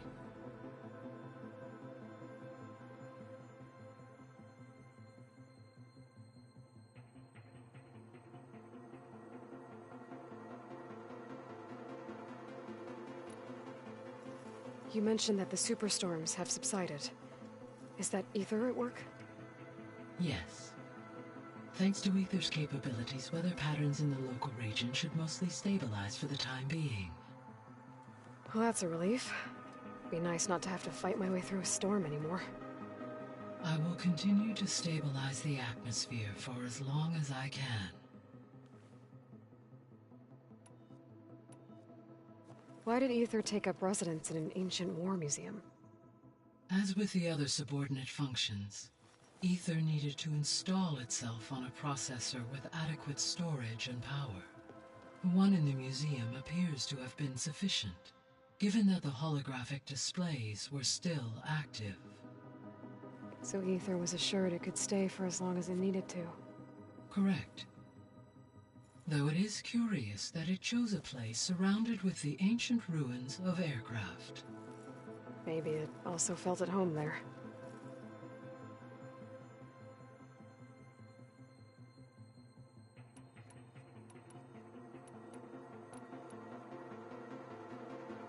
Beta believes the Zeniths want to use the terraforming system to wipe out life on Earth. Start over, so they can build it how they want. Further supporting our hypothesis. But why? Given their technology, they could wipe out the tribes of the world by easier means. And if they're the same people who left Earth 1,000 years ago... It is likely they adjusted to different planetary conditions in their colony on Sirius. They may be trying to recreate that environment here. Turning Earth into a new Sirius. Their own personal playground.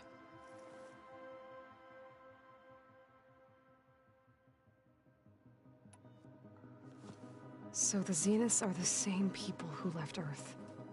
Physically immortal. How'd they figure it out? From what we know of Far Zenith, it is plausible that prominent geneticists and engineers were offered a place aboard the Odyssey in exchange for their expertise. Given enough time, technology, and resources, any challenge can be overcome.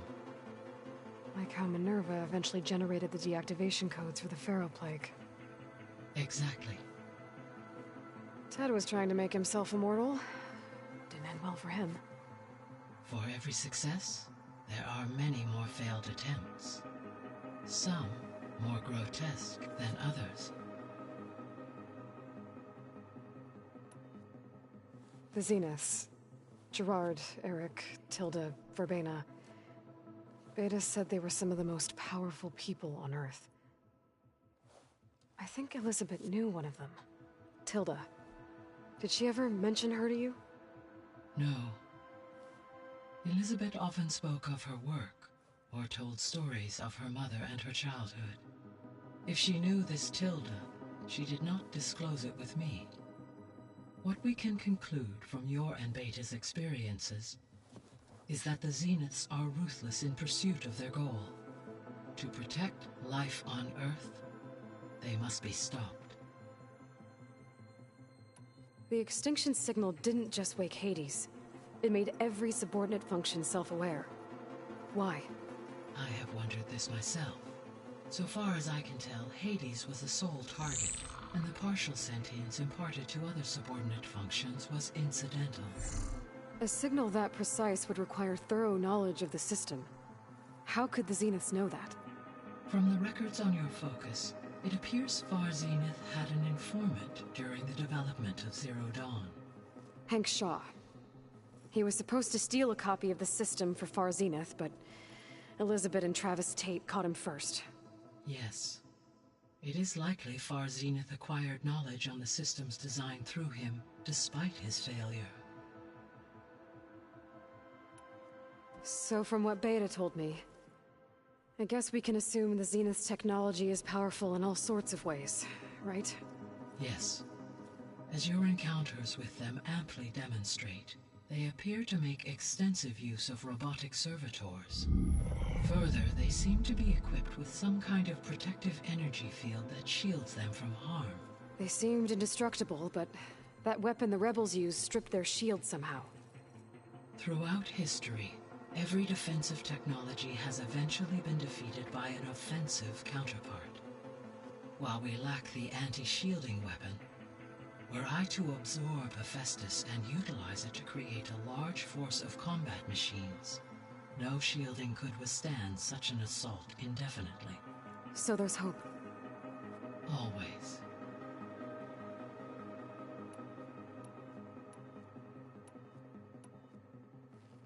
So, about Beta.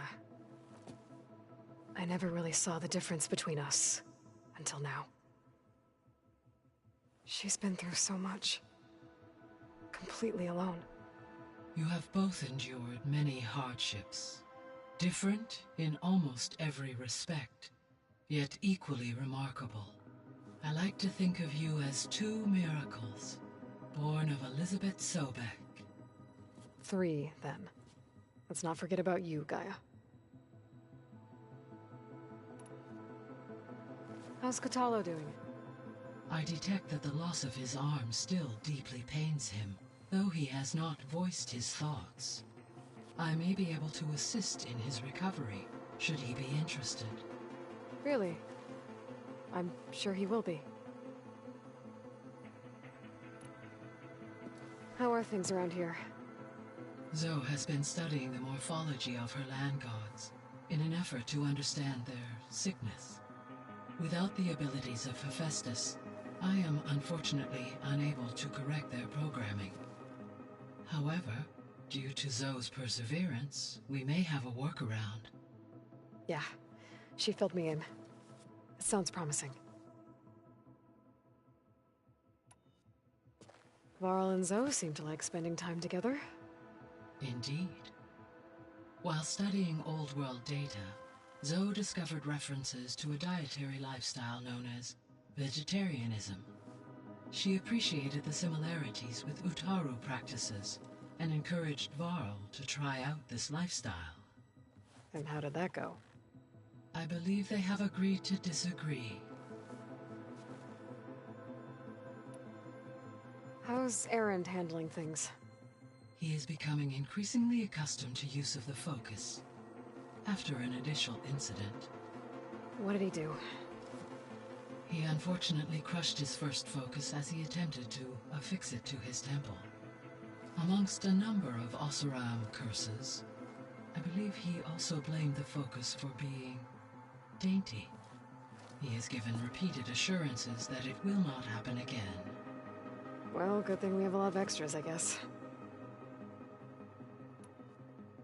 So there's a few people here now, and they're learning. All about you, the ancient world. Almost like what was supposed to happen before Apollo was purged. Yes.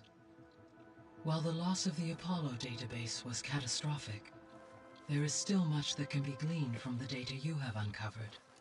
For instance, Varl has been reviewing the last recorded entries from those who perished during the Pharaoh Plague. Hearing their hopes and fears made him quite somber. Anything I should be worried about? I do not believe so. I have elected not to intervene, to allow him to process this on his own terms. All this data I've picked up in ancient bunkers and ruins. I guess I never really thought that other people would be looking at it. Based on my observations, your companions engage quite frequently with this material. Erend has asked on numerous occasions about birthday parties. He appears perplexed by the tradition of serving a sweet confection, as it conflicts with the Oseram tradition of serving sparkling stout ale. He also suggested we host a party for you, as a surprise. Yeah, no thanks. That is what I predicted. Is Kotallo getting along with everyone? Yes, though he prefers to spend most of the time alone. He appears to be collating data on war machine progression and significant battles during the Pharaoh Plague, to aid in the creation of a war map of Operation Enduring Victory. I believe he aims to study the tactics of old world warfare. I'd be interested in seeing that. It appears to be a private pastime for him. He has repeatedly declined my offers to assist his research. How's all of us settling in? As soon as she arrived, Alva was eager to study the data in the archive. A particular file soon caught her attention. Information about a machine assistant devoted to keeping living spaces neat and orderly. I informed her that once I am empowered with the abilities of Hephaestus, I may be able to design such a machine. I'm sure she'll like that. When I set out to find a way to bring you back, I never thought we'd be here, like this. Among friends. They have all come a long way with their improvised educations. Varl has suggested that one day we might extend this model to more tribal inhabitants, once the biosphere has been stabilized. Yeah, that's not such a bad idea. As long as you're the one running the lessons. So our plan to capture Hephaestus. Let's go over it again. As you wish. Thanks to Beta's test, we now know that Hephaestus will not respond to your Alpha clearance. Which is why I got Ted Pharaoh's Omega clearance. Correct. While you were gone, Beta constructed the transport rig and pulse generators. When we get to Gemini, I will need to be installed on one of the facility's cores. The second core is for Hephaestus. Using Omega clearance will allow you to trap it. And then you'll be able to absorb it. Not quite. You will need to manually remove Hephaestus's malicious code before the merge. How long will that take? Because the work will be split between you and Beta, it will take approximately 4.5 hours. And during that time, the others will create a distraction for us using the pulse generators, right? Correct. They will each take position at a cauldron door and fire off their device. The energy surge should mask our activities until the merge is complete. And then we'll have everything we need to defeat the Zeniths. Sounds like a plan. So now that you have Aether, Demeter, and Poseidon, how's the biosphere looking? In the local region, conditions have improved. Superstorms have subsided. Water sources have been purified, and soil conditions remediated. These improvements will stave off environmental collapse for a few additional months. Well, with luck, soon you'll have Hephaestus. Then you'll be able to fix the biosphere for good, right? Correct. I will be able to design and produce robotic agents to permanently reverse the environmental damage that has accumulated.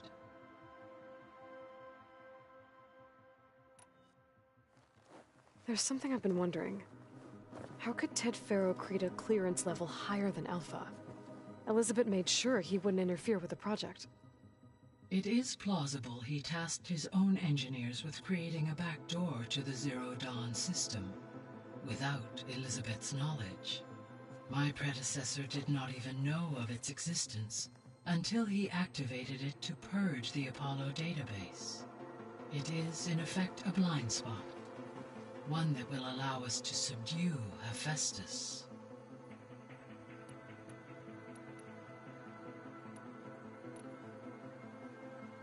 Gaia? What was Elizabeth like? Her presence is interwoven with my memories. The moment I came online, she was there. We exchanged greetings, names, then set to our task.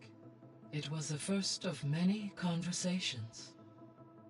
I enjoyed being in her company, listening to her stories. She was my creator, my guide. Your friend? Yes.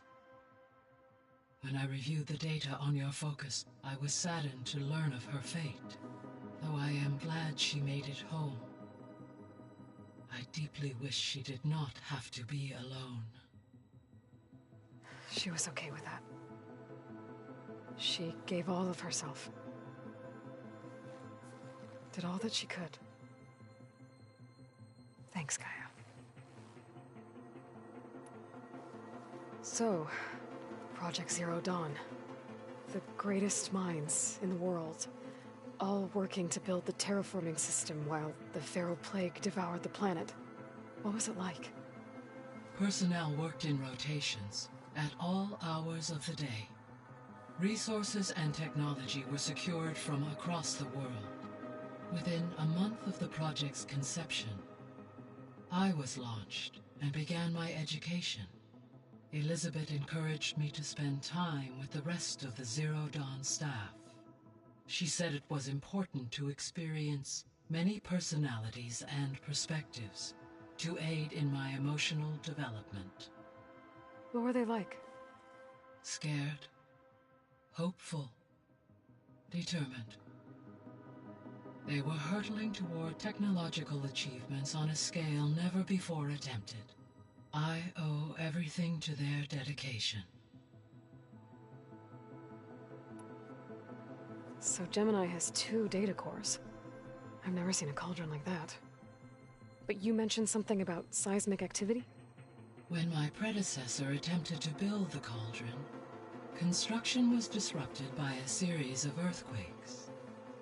The data core had already been built, but the rest of the facility sustained damage. So, she began again. A second core was built. However, when more tremblers occurred, she abandoned the site. Lucky for us. Are the quakes still happening? No, though they did also create instabilities in other facilities in the region.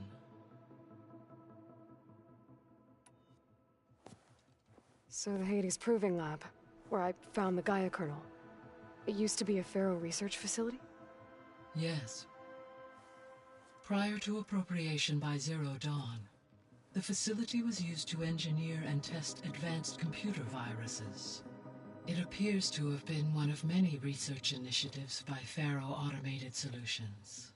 I guess it wasn't enough to build automated killing machines. He wanted viruses to infect them with too. So, a while back, before the battle at Meridian, I went into Banuk territory. I discovered another AI there, one not related to Zero Dawn. Cyan. It was created to oversee operations for a volcanic stabilization project, and it spent the last 1,000 years in isolation. I'm guessing you didn't know about it? No. From the data on your focus, it seems that Cyan was cut off from the outside world, an effort by its creators to protect it from the Pharaoh Plague. Any chance it could help us now? I have already attempted contact, with no success. Given its previous experience with accepting an outside network request, I imagine it is unwilling to do so again. Right. Because last time Hephaestus enslaved it. Well, that's too bad. I think the two of you would have had a lot to talk about. The processor Ether was installed on was part of an ancient war museum. A memorial to something called the Hot Zone Crisis. Do you know anything about it? My knowledge of historical events was unfortunately lost with the Apollo database. However, climate data indicates a peak in regional temperatures in the 2030s. Such conditions would see extreme, prolonged droughts, an increase in dust storms, and a loss of habitable landmass. But they wouldn't have built a museum in the middle of a wasteland. So I guess things got better eventually. Yes. Data suggests that temperatures returned to average levels in the clawback era of the 2040s.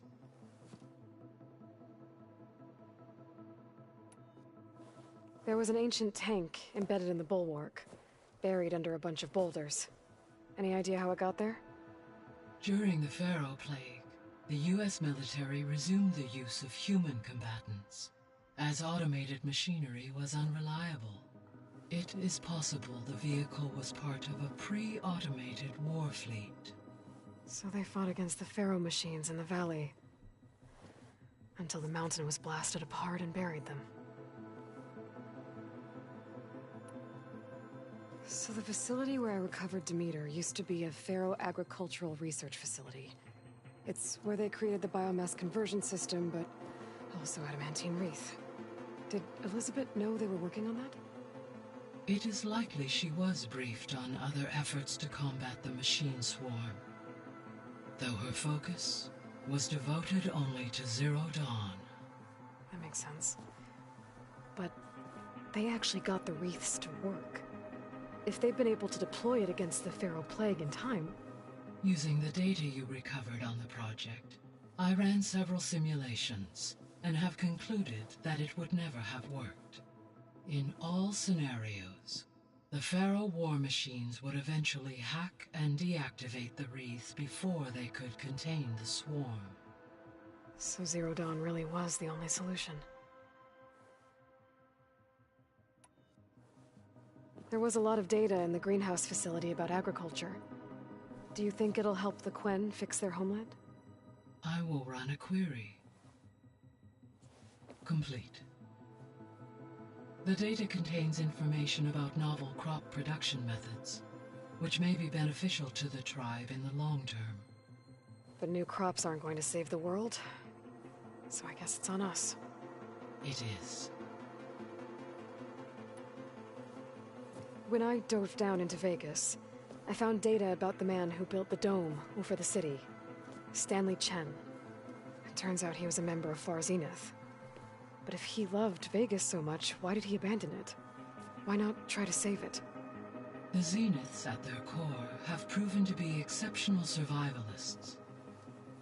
Faced with overwhelming odds of extinction, they chose to flee. Even still, What he achieved. Water to the wasteland, an entire city brought back to life. 1,000 years later, the whole place was still on standby, just waiting for someone to come along and wake it up. When we were at the facility where we found Beta, there were records that said Far Zenith were researching embryogenesis. I know they traded their ectogenic chambers to Zero Dawn, but why were they researching it in the first place? At this point, we can only speculate. Perhaps at one time they meant the Odyssey to be a colony ship, necessitating such technology. As their goals evolved over time, so did their areas of research. So they got more selfish as the risks of staying on Earth kept rising.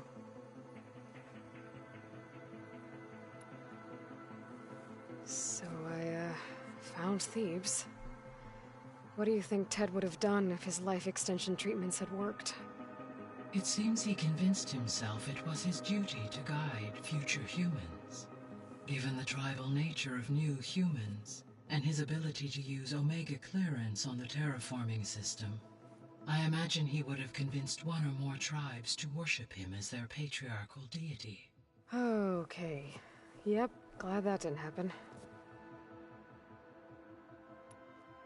Aside from Gaia Prime and Thebes, there was one other underground facility that was sealed before the Pharaoh Plague reached it.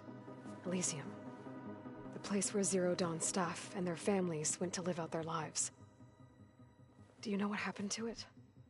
Elysium was designed to provide life support for 100 years. My data indicates the facility went offline well before then. Did the Pharaoh Plague find them? Unknown. My connection to the facility was abruptly severed. So this facility, the Regional Control Center, it was meant to oversee the terraforming system? For the local region, yes. Had humans received their education from the Apollo database, they would have then been guided here to assume operation. As that never happened, this place remained vacant. Until Minerva decided to settle here.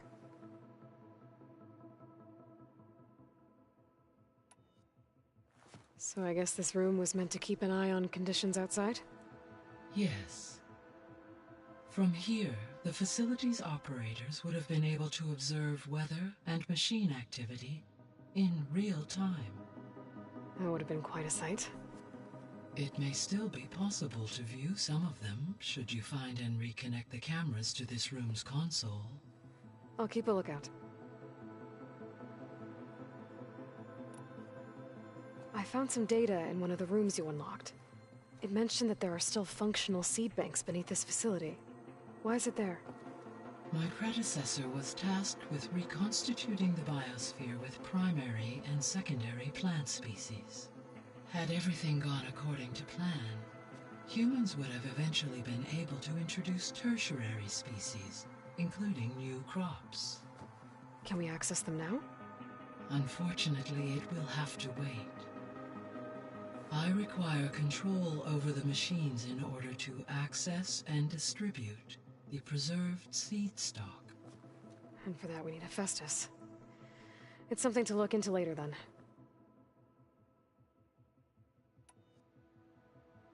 So what will happen to this place while we're at Gemini? All systems within this facility will continue to operate. As Minerva will no longer be masking this location, the facility will be exposed to detection. Though without my presence, it is unlikely to attract attention. Let's hope so.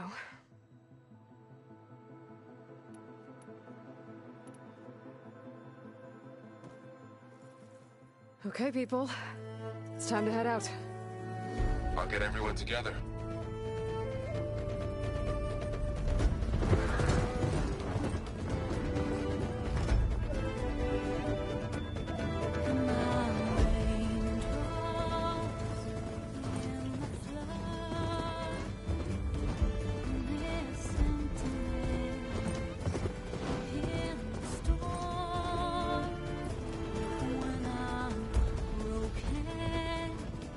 When I was born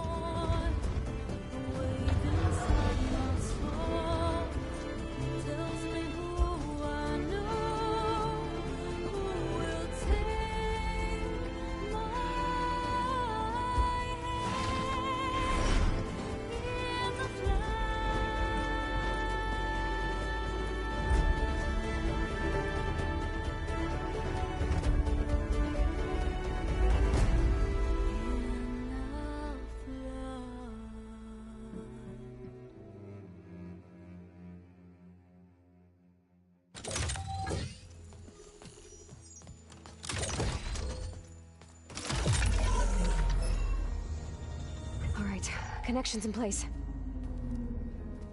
Booting up. Beta, Aloy. I am fully installed on this core and ready to connect to the Cauldron network. It's good to hear your voice.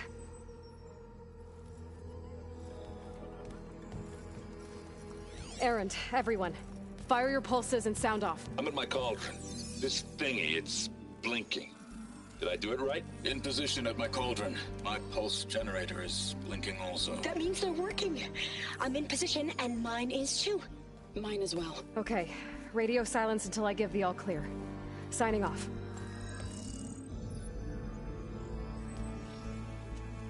Gaia, let's cage the beast. Connecting to the Cauldron network now. Elizabeth Sobek, Alpha Prime, activating Omega clearance.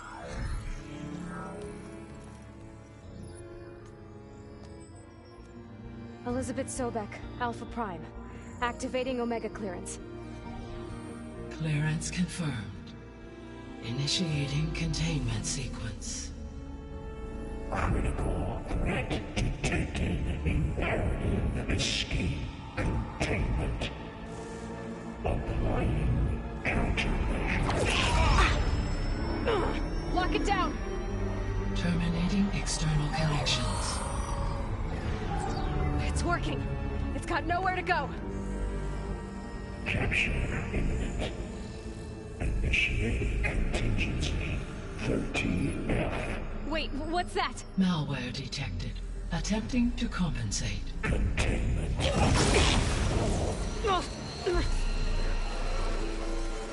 It's cracked. Look! Facility activated. Engaging autonomous defenses. Directive.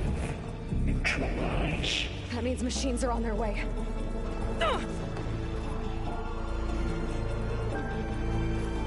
Get ready. Here they come.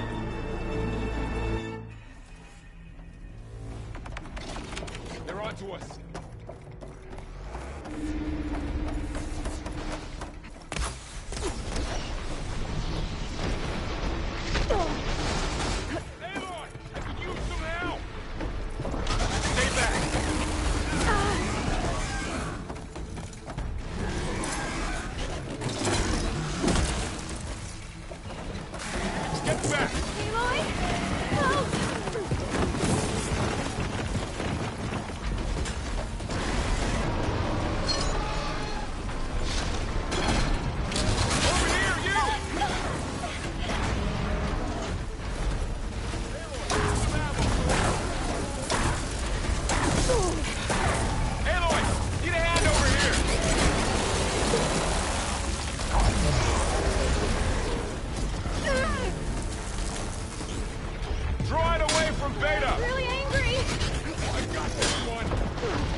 from Beta!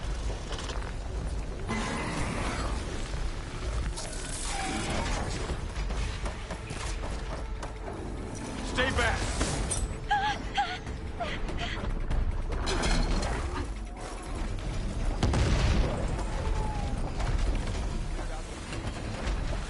Get back!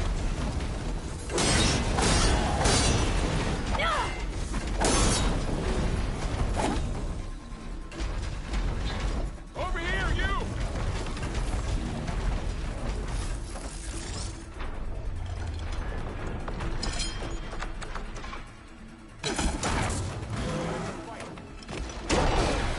Aloy, need a hand over here! That's it! Keep on me!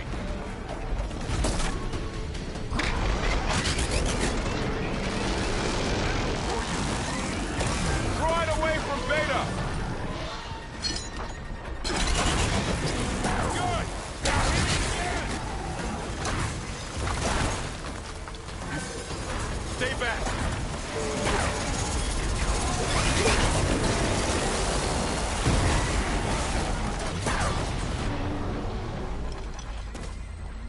Get back! I'm really angry!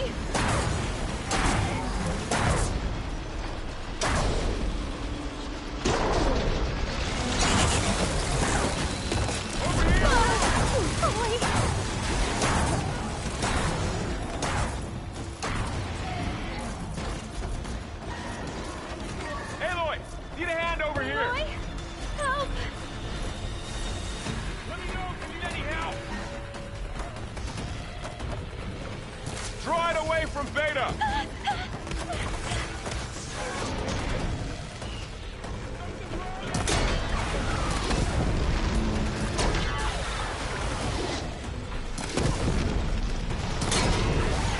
Stay back!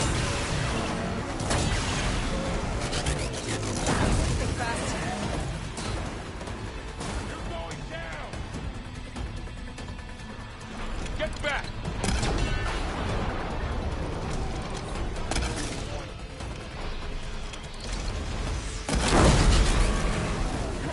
That's all of them for now.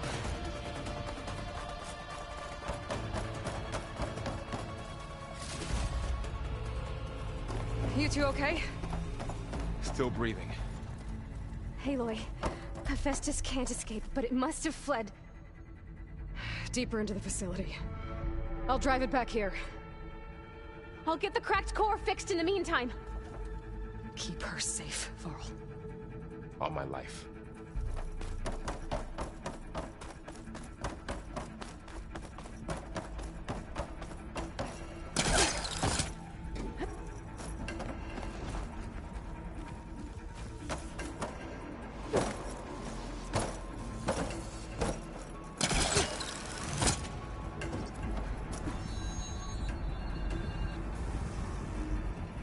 Okay, let's see.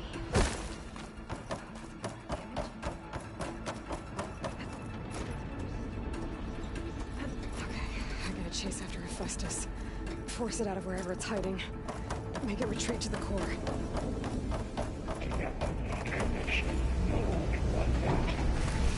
No, you don't, Hephaestus! I'll find another way over.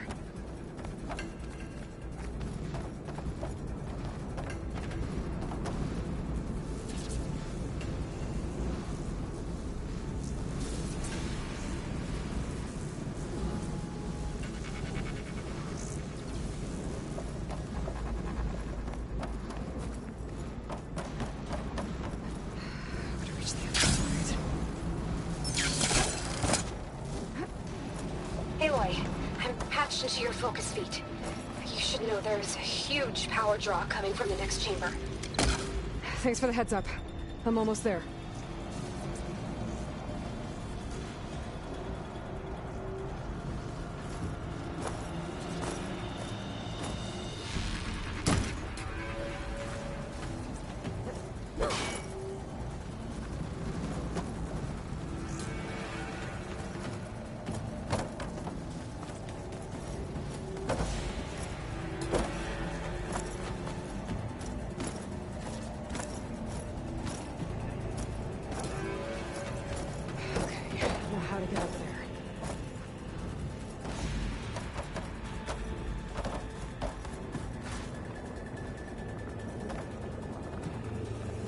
Some kind of production chamber.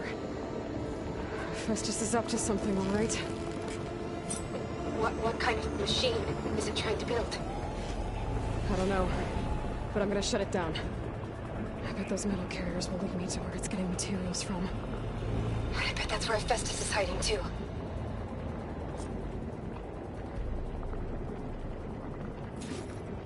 Good use of this.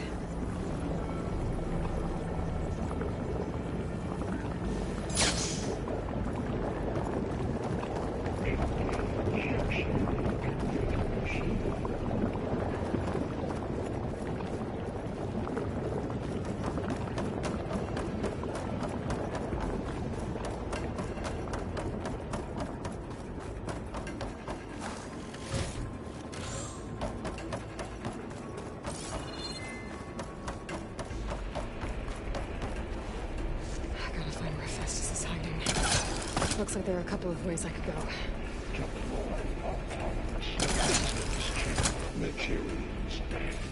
Well, that doesn't sound good. Machines are making a beeline for another chamber. I better follow them.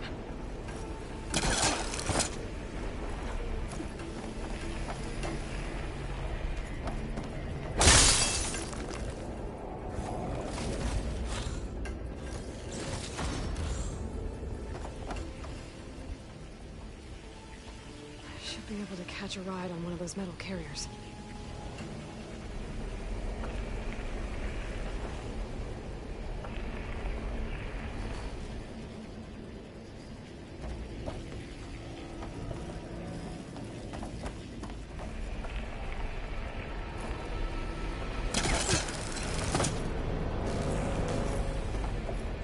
Aloy, I've managed to rewire most of the components in the core, but the energy processor's cracked. Without a way to fabricate another, there's no way I can fix it. Okay, let me think. What if you bypass the processor? Connect it to the power node. I think that could work. I think it could.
the shields.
There should be a node you can override, near the central platform. Thanks. I should deal with these machines first.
sake.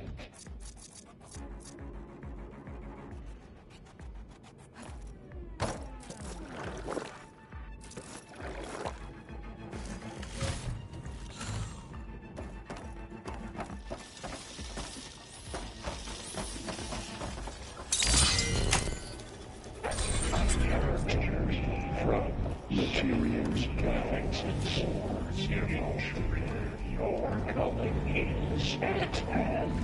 Oh, great. The machine's on the way. Beta! Hephaestus has locked me out of the node. Any ideas? I'll see what I can do.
Them all.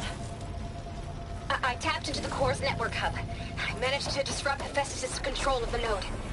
You should be able to override it now. Nice. Thanks.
Apex One.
Sounds like it fled to another chamber. Well, I'd better not get comfortable.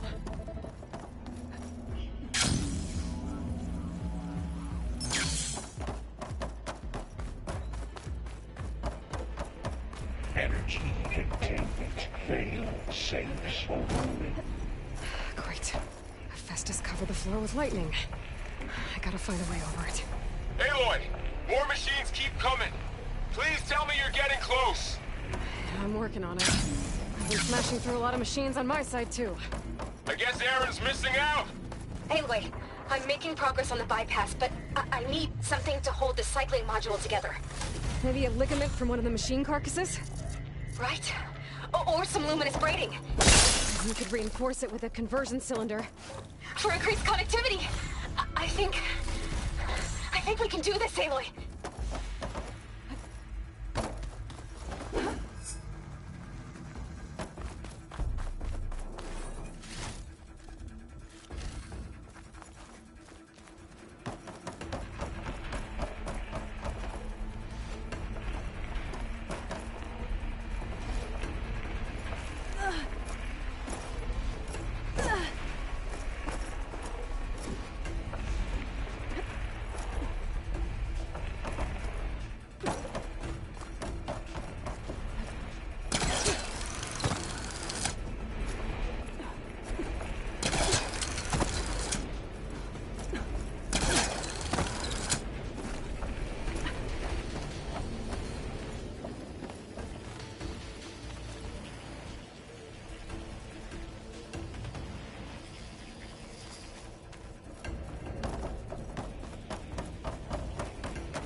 should be another node to override. Got it.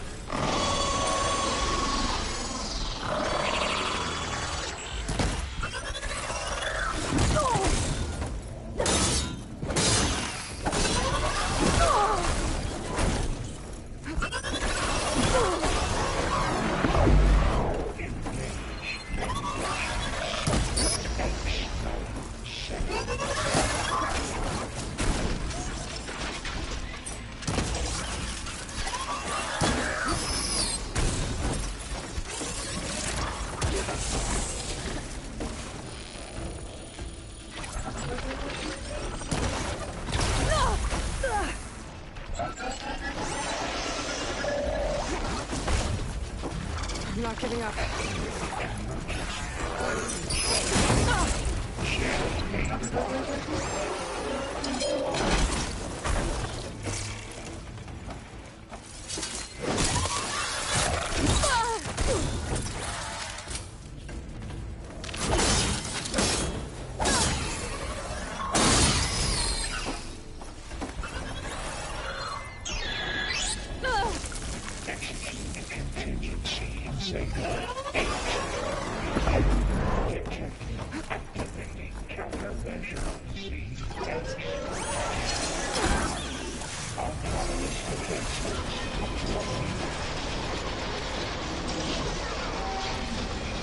Oh, here we go again.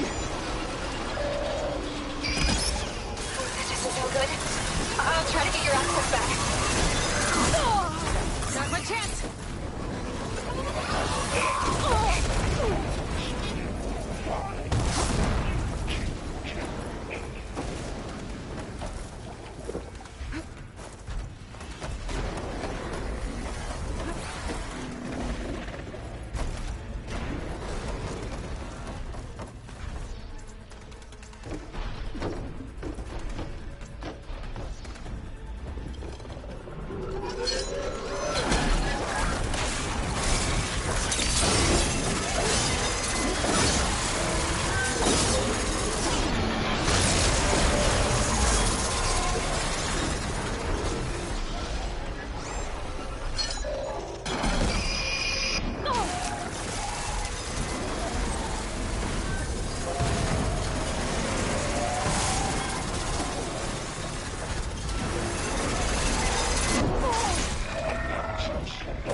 There's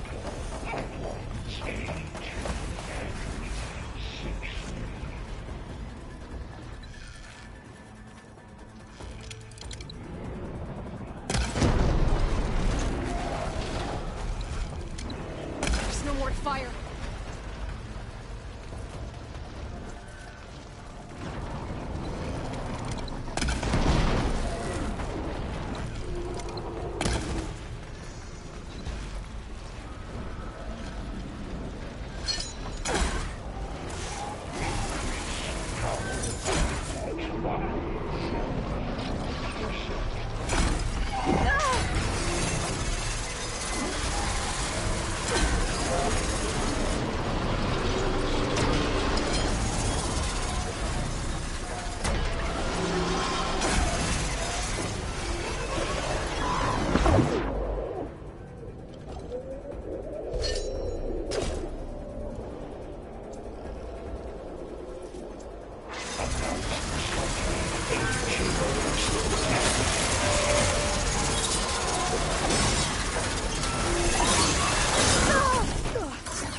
Node access restored. Now you can override it. Good work. You did the heavy lifting.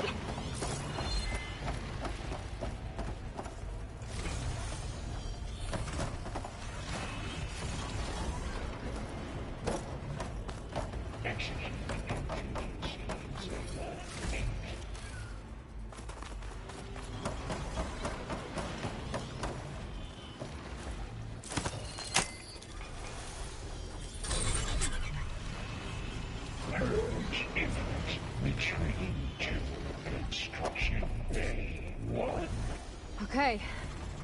Festus is running out of places to hide. Aloy? I just registered a huge energy surge back in the production chamber. Something big is happening.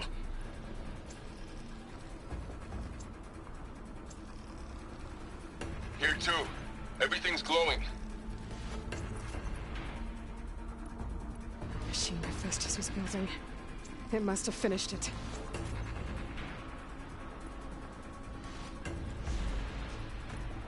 It's powerful, whatever it is.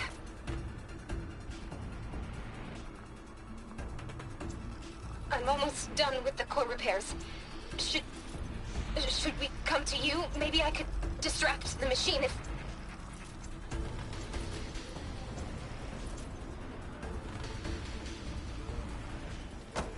No, Beta.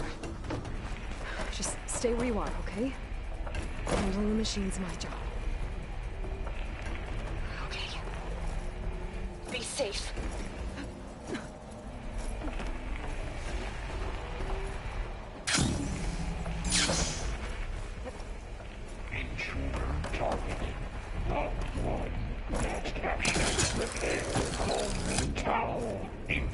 You call me Mu.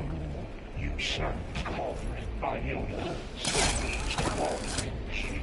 Disrupting Kappa. You are in violation, but no more.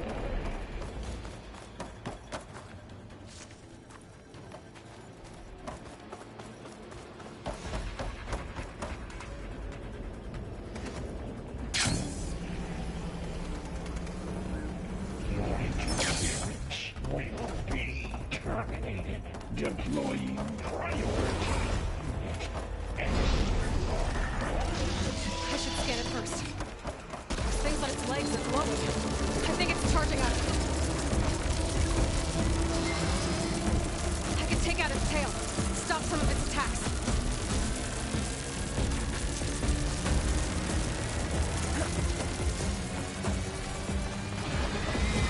Finished charging. It's covered in plasma.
Charging up again.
Will be terminated. Deploying priority.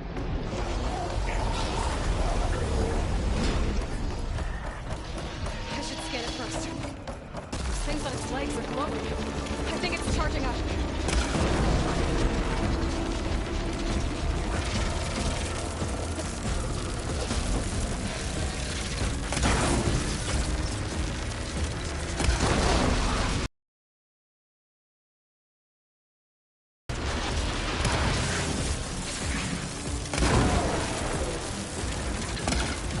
Charging. It's covered in plasma.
out its tail.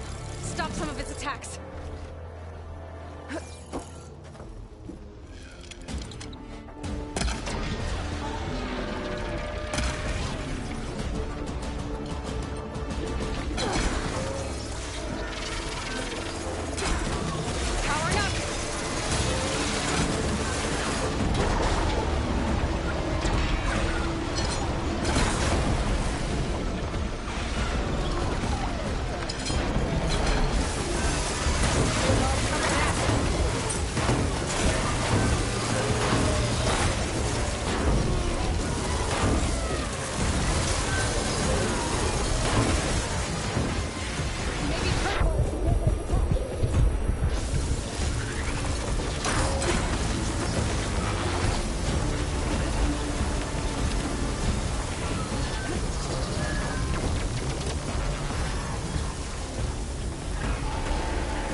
Keep me on my feet.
It's done.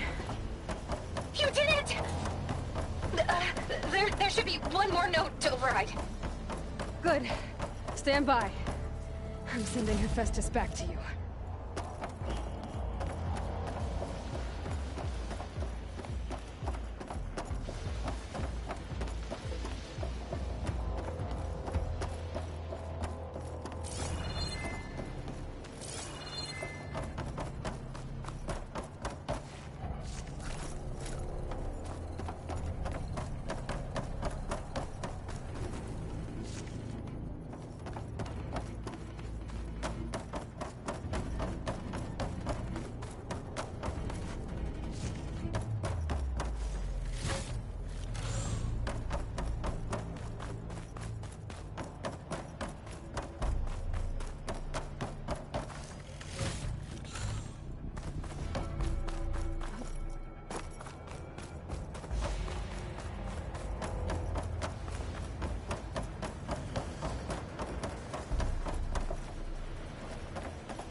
No more hiding, Hephaestus!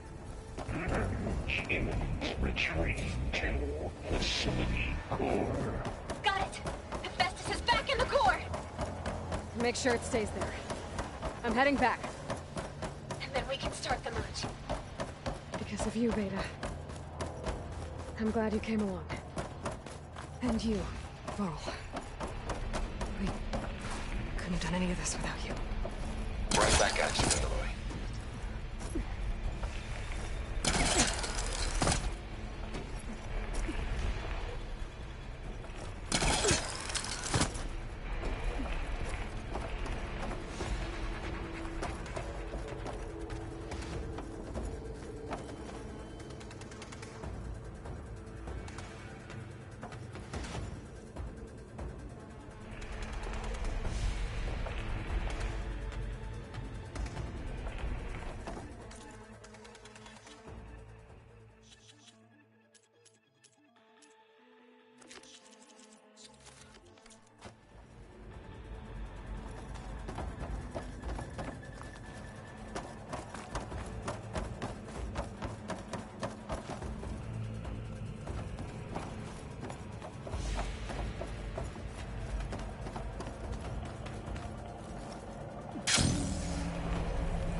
will break my fall. Aloy, the bypass is done.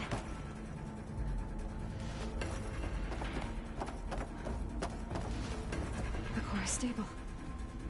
Hephaestus is 100% contained. Now we better get started with the merge.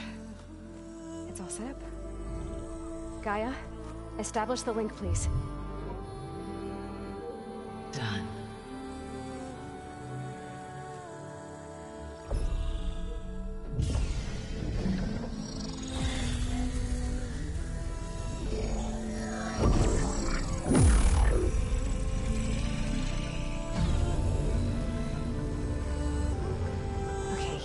To complete the merge, we need to excise Hephaestus' malicious code. Carefully.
Redundant copy. You cost us quite a lot of time.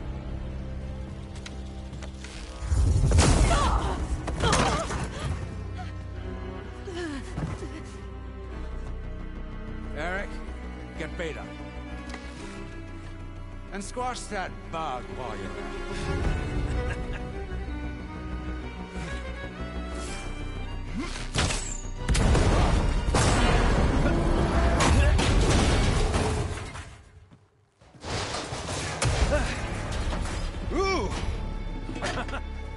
Get behind me.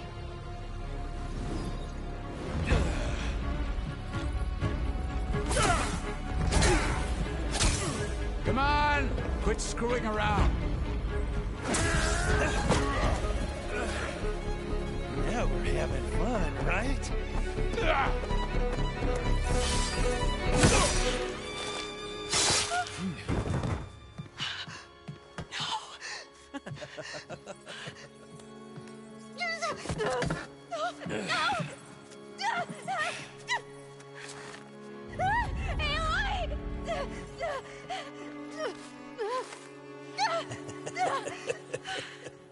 Finally. Tilda, get Gaia and Hephaestus ready for transport. Tilda! I failed. Hush. All is not lost. Tilda! What the hell are you doing? Stop her! I can't even see her!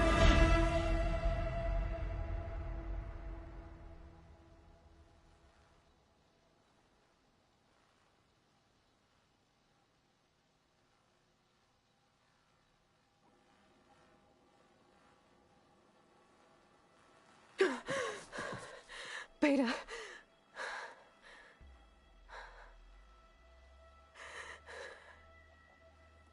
Varl.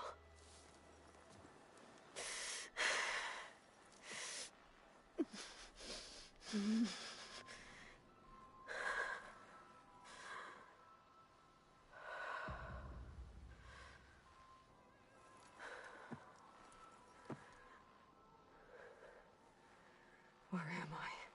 Ah, you're awake. You took quite a hit when Gerard attacked you. I imagine you must still be in a great deal of pain. I can assure you that we are safe. The others can't detect us here. You mean the other Zeniths? You must be Tilda. I wasn't sure if Beta would have told you about me. Where is she? Alive. And while she isn't where she wants to be, not in urgent danger. We must discuss how to get her back, of course, after you've shaken off the cobwebs. When you're ready, take the stairs down the hall and come see me. In the meantime, I'll make breakfast.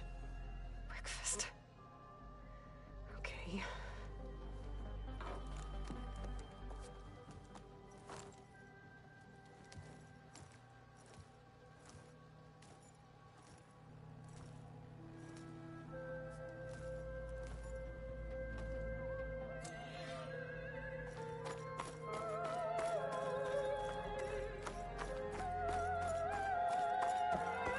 What is this? Just a few favorites from my collection. Rescued and stored here just before I went off-world. Take a look, if you like. I'm curious to hear your impressions. My friend is dead. Beta and Gaia are gone, and you want me to look at old paintings? Don't be so quick to dismiss the comfort we can find in art. Or the insight we might gain.